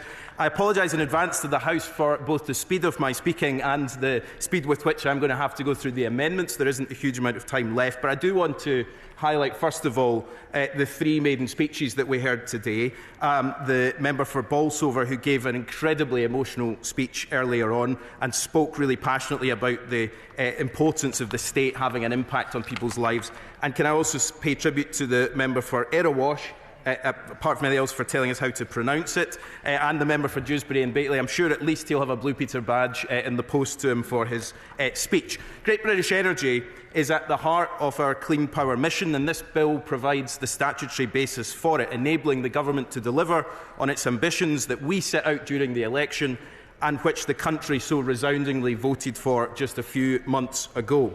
Turning to the amendments, Madam Deputy Speaker, on new Clause 1 in the name of the Right Honourable Member for East Surrey, which seeks to put additional reporting mechanisms on Great British Energy. Let me say at the beginning, I agree with her that Great British Energy should be accountable, transparent and open in all of its dealings and how it is delivering a return on investment. And that's why we have made provisions in the bill to ensure that regular updates are given in the form of annual reports and accounts, which will be laid before Parliament for all members to review. And, of course, as a company, it will undergo external audit in the usual manner. As I outlined at committee stage, my view remains that adding additional requirements into this at such frequent intervals is disproportionate and will stop the company from getting on with delivering its mission. Turning to the new clauses, the amendments, in the name of the Right Honourable Members for Aberdeen South and East Surrey. Every family and business in this country has paid the price for our dependence on fossil fuels during the cost of living crisis. Speeding up the rollout of clean energy is the only way to get our country off the rollercoaster of volatile international gas markets and protect families from future energy shocks. That's the argument that the party opposite used to support, but increasingly seems to distance itself from, like so many of the principal positions. I don't have any time, I'm afraid, to give way in this. We are unapologetic that Great British Energy is a long-term project for this country as part of a sustainable, long-term plan to protect bill payers for good. I stand by that commitment today, but I also say, as we have said with so much of the mess that we have to clean up, we cannot simply flick a switch and turn everything around, which is why this amendment today is inappropriate, and I believe amendments that the party opposite would never make to any bill when they were in government. Turning now to the amendments on the issue of jobs and industrial strategy. The government is clear that clean energy is the economic and industrial opportunity of our time. Around the world, there is a race for jobs and industries of the future, speeding up, but for too long, Britain has opted out and lost out. Great British Energy is at the heart of our plan to change that. It will help to rebuild the UK's industrial heartlands through its investments across every part of the UK, and by locating Great British Energy's headquarters in Aberdeen, it will tap into the high-quality talent pool of Aberdeen and Scotland as a whole. We will use every tool at our disposal to win jobs for Britain. That's why we've established the Office for Clean Energy Jobs. It's why we're focused on developing the skills of the future so that we have a workforce that can deliver on what we need going into the future. And crucially, as many honourable members have said today, it's why this government is committed to having a proper industrial strategy. Turning to the amendments from the honourable member for Cambridgeshire, These relate to the timeline for establishing Great British Energy, energy efficiency and community energy. And while I welcome and frankly share the honourable member's eagerness to get Great British Energy up and running as quickly as possible, we won't be supporting Amendment 3. The Government, I think, has already shown itself to be committed to setting up Great British Energy as quickly as possible, and there will be no further delays in doing so. And indeed, I think of all the things that my right honourable friend, the Secretary of State, could be accused of, not moving quickly is not one of them. I don't have any time to give away. I've got a minute to finish. I hope the honourable lady will recognise that there's really no need for an amendment like this on the face of the bill. However, on the honourable member's amendment around community energy, as the honourable member will know, I, along with the Government, am passionate about community energy, and it will form an integral part of Great British Energy's local power plan, which will put communities at the heart of the energy transition, giving them a stake in the shift to net zero. As a member, not just of the Labour Party, but also of the Cooperative Party, this is at the heart of my politics, and I know many of my honourable friends. We have been advocating for community energy for decades. This isn't a new idea for us, and empowering communities is critical. I know that the honourable lady and I share this passion, and we share our commitment to this, and I can assure the House that the Department is looking not just through Great British Energy, but crucially on a number of the points that have been made, a cross-government approach to making sure that community energy projects can be delivered with all the changes that are required to planning and to governance to make that happen. I always want to work with members across this House, and have done so throughout the passage of this bill, and we continue to engage with the Liberal Democrats and other interested parties on this important issue to explore options on how the bill can ensure the effect that they are seeking, and I look forward to further such discussions in the weeks and months ahead.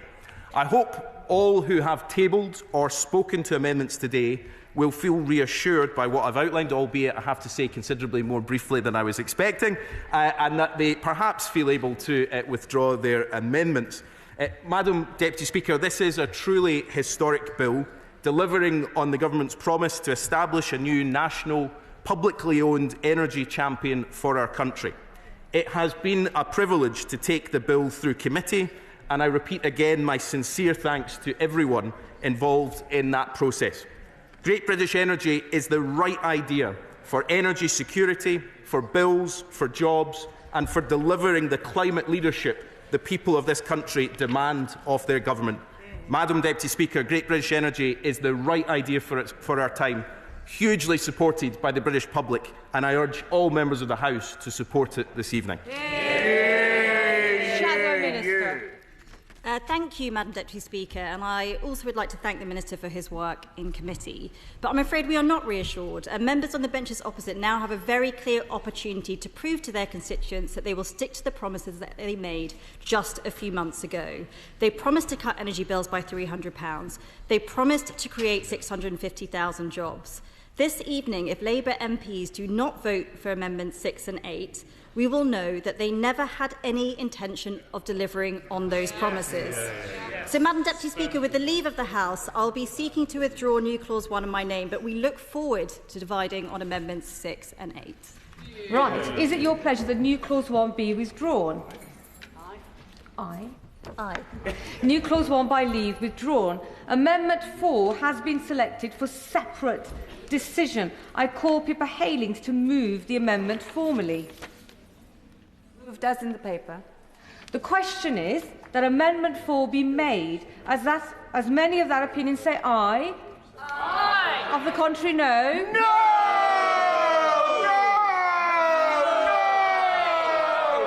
No! Division, clear the lobby.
The question is that Amendment 4 be made. As many of that opinion say aye. Aye. The contrary, no. No. The tellers for the ayes are Tom Martin and Will Foster. Tellers for the noes are Kate Dedden and Keir Marvin.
The ayes to the right, 96.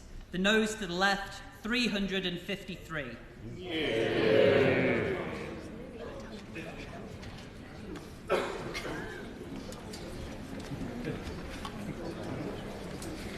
The ayes were 96, the noes were 353. The noes have it, the noes have it. Unlock.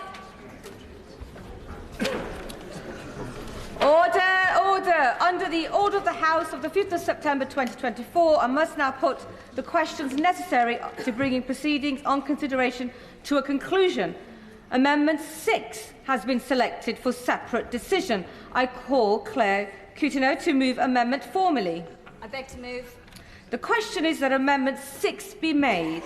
As many of their opinions say aye. Aye! Of the contrary, no. No! Division, clear the lobby.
The question is that Amendment 6 be made. Of main opinion say aye. Aye. Of the contrary, no. Tell us for the ayes are Alicia Kearns and Jerome Mayhew.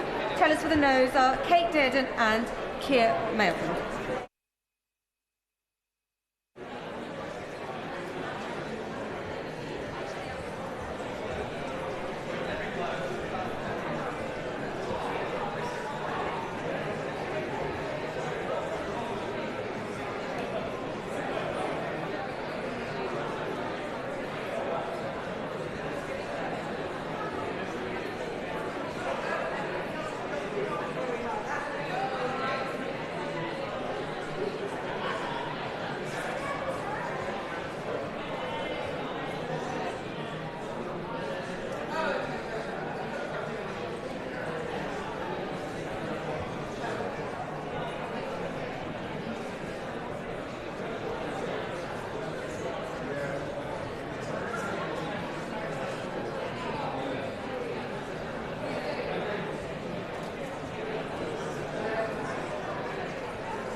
124. The noes to the left, 361. We seem to have picked up. The ayes were 124, the noes 361. The noes have it. The noes have it. Unlock. Amendment 8 has been selected for separate decision. I call Claire Coutinho to move the amendment formally. I'd like to move. Question is that Amendment 8 be made. As many of their opinions say aye? Aye! Of the contrary, no? No!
The question is, the Amendment 8 be made. Amendment opinion say aye. Of the contrary, no. No. Tell us for the ayes are Alicia Kearns and Jerome Mayhew. Tell us for the noes. For the noes are Kate Dearden and Keir Morgan.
order. The ayes to the right, 115. The noes to the left, 361.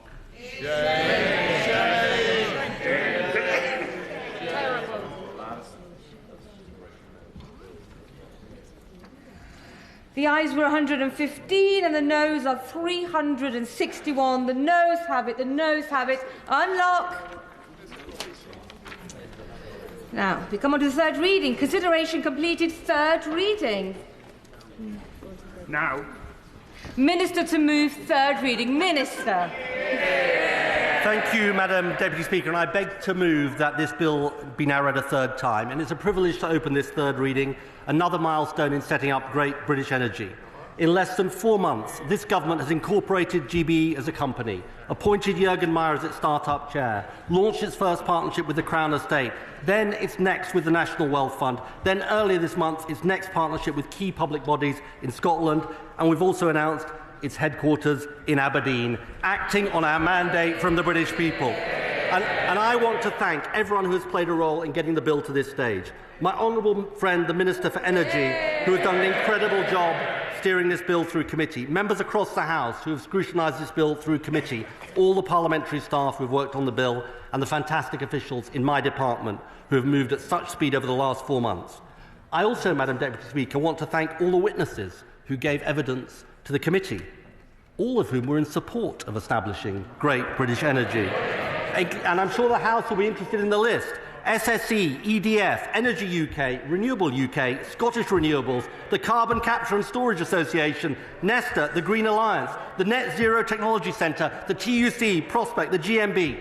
And, Madam Deputy Speaker, they're not the only ones. I can inform the House they join a growing list of supporters. The CBI, the Aldersgate Group, Octopus Energy, E.ON, the Hydrogen Energy Association, the Scottish Chambers of Commerce, the Port of Aberdeen, the University of Aberdeen, and of course the British people themselves, who overwhelmingly backed Great British Energy at the general election. Sadly, Madam Deputy Speaker, the only people you can find to oppose Great British Energy are the faction of a sect of a once great party sitting on the benches opposite. And the reason, Madam Deputy Speaker, is this. Because this country recognises, and this is the argument of politics in the next few years, this country recognises it is time to invest in Britain's future and put an end to the decline of the last 14 years. That is the choice of this bill. That is the choice of the coming years in British politics, and we should relish it. Invest or decline. And I will give way to my little friend. I thank the Minister for giving way. I'm fully supportive of GB Energy, but what assurances can he give to this House that it will be a just transition, that it will be a cross-government adopted, and that the broadest sector buy into it? Yes. Madam Deputy Speaker, my honourable friend has made really important interventions on this point. We've been clear that no company in the UK should have forced labour in its supply chain, and we'll be working with colleagues across government to tackle the issue of Uyghur forced labour in supply chains, where my honourable friend has raised during the passage of the bill. And as part of this, Madam Deputy Speaker, we've relaunched a solar task force, and we will work with industry, trade unions and others to take forward the actions needed to develop supply chains that are resilient, sustainable and free from forced labour. Now, Madam Deputy Speaker, Great British Energy is the national champion our country needs for 3 reasons. First, because it's the heart of our mission to make Britain a clean energy superpower. Every family and business has paid the price for our country's exposure to volatile fossil fuel markets over the last 2.5 years. A sprint to clean energy is the way to increase our energy independence and protect families and businesses. And we need to invest in wind, solar, nuclear, tidal, hydrogen, carbon capture and more. Geothermal too. Second, Great British Energy will help generate the jobs the UK needs, not just the power. Now, here's the thing, Madam Deputy Speaker. Our European neighbours recognise a publicly owned national champion is a critical tool in industrial policy. And the good news is, Madam Deputy Speaker, that after 14 years of industrial policy being a dirty, taboo phrase, it is back at the heart of policy making in this government. Great British Energy is part of our plan to ensure the future is made and built in Britain. And third, Great British Energy will ensure the British people reap the benefits of our natural energy resources, generating profits that can be returned to bill payers, taxpayers and communities across the country. And I do want to make this point, Madam Deputy Speaker. I know many members of the House are passionate about the issue of local power. And let me reassure the House, the Government is committed to delivering the biggest expansion of support for community-owned energy in history. Let me close by saying this, Madam Deputy Speaker. Great British Energy is the right idea for our time and has in a short time won huge support.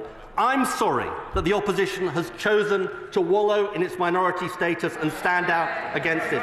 But let me tell them, Madam Deputy Speaker, their vote tonight will have consequences. Every project Great British Energy announces in constituencies round Britain, every job it creates, every local solar project it initiates, every wind project it invests in, we will tell their constituents they opposed it. The anti-jobs, pro-energy insecurity party, and we will hang their opposition to GBE round their necks from here till the next general election. Madam Deputy Speaker, invest or decline, that is the choice. GBE, the right choice for energy security, bills, jobs, and I commend it to the House. The question is that the bill be now read a third time. I call the Shadow Minister, Claire Coutinho.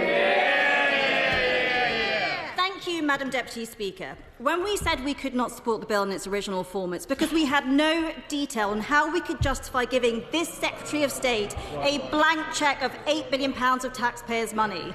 And in the intervening 2 months, I'm afraid we've not learned anything that gives us confidence. We haven't seen a business... Well, you hasn't told us anything. We've not seen a business plan. We've not seen a framework agreement. We've not seen anyone who can explain how this is different from the UK infrastructure banks, which are set up to do exactly the same thing. We know that there will be a headquarters in Aberdeen, but with a head that will be based 360 miles away in Manchester. We know that that same head doesn't think that the scope of Great British Energy is to reduce bills. And let me remind the Secretary of State that in an interview that he made in June, he not only said he was ready to launch Great British Energy within days, so he should have this information, but he said, and it would lead to, and I quote, a mind-blowing reduction of bills by 2030. But now we know that the Secretary of State has completed the embarrassment of the bright-eyed MPs behind him by forcing them tonight to vote against their own election promises. Tonight they have voted against holding Great British Energy accountable for cutting people's energy bills by £300 and for creating 650,000 jobs. He talks about hanging things around people's necks. Those are the promises he got his colleagues to make over and over again in the election, and we will see what the electorate remembers. These are not trivial matters. People's energy bills, people's jobs, businesses' ability to succeed in this country. Because the risk is that this government is heading towards a 2029 election where industries have been lost and bills have gone up. Exactly the opposite of what the electorate has been promised. That's not my argument, Madam Deputy Speaker. That's the argument of the respected energy and climate economist, Dieter Helm. The Secretary of State, whether he's talking about Great British Energy or his plan for a zero-carbon grid in 2030, he likes to talk in slogans, he repeats his political mantras, but he doesn't deal in detail and he doesn't deal in fact. He knows that Great British Energy does not have the power to reduce household bills. That's why tonight he has refused our attempts to hold him accountable for his own promises. He argues that if we ramp up renewables at breakneck speed, it will lead to cheaper energy and greater security. Yes, I believe he just said that. But the latest renewable auction, which he bumped up, will increase people's bills by £5. And the Secretary of State has advertised to multi-million-pound energy companies that he will be buying whatever they are selling, no matter the cost, until 2030. I think he referenced a few and said that they welcomed his approach. I can understand why. I know he doesn't have a business background himself, but you don't need one to understand what kind of signals that he is sending out.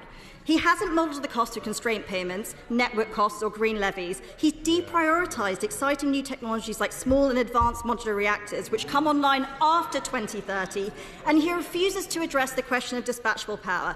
If not gas, then what is he arguing for in its place and how much will it cost? In fact, far from making energy cheaper and more secure, what he is going to do is send people's bills through the roof, and more people are sounding the alarm about whether he'll even be able to keep the lights on, something that we were able to do in the height of an energy crisis. So tonight they've shown their true colours. They have voted against making their own energy company accountable, and if he cannot even stack up his own election promises, why should we back him on this bill? The question is, the bill be now read the third time. As many of the opinions say aye? Aye. Of the contrary, no? No! Division, clear the lobby.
The question is that the third reading be read formally. As many of their opinions say aye. Aye. Of the contrary, no. No. Tell us for the ayes are Kate Dedden and Kieran Marvin, and tell us for the noes are Alicia Kent and Jerome Mayhew.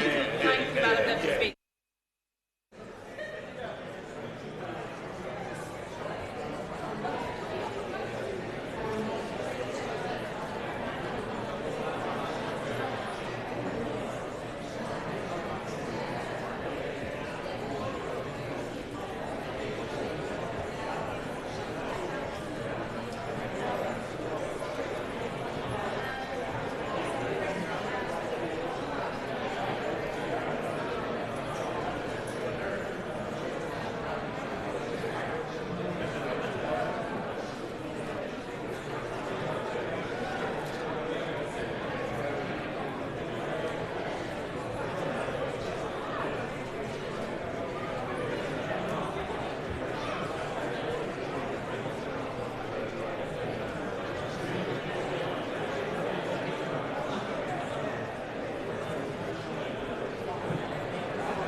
Order, order.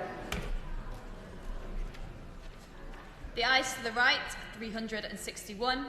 The noes to the left, 111.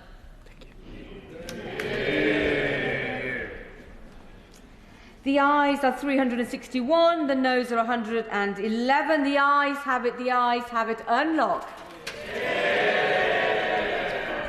Well, that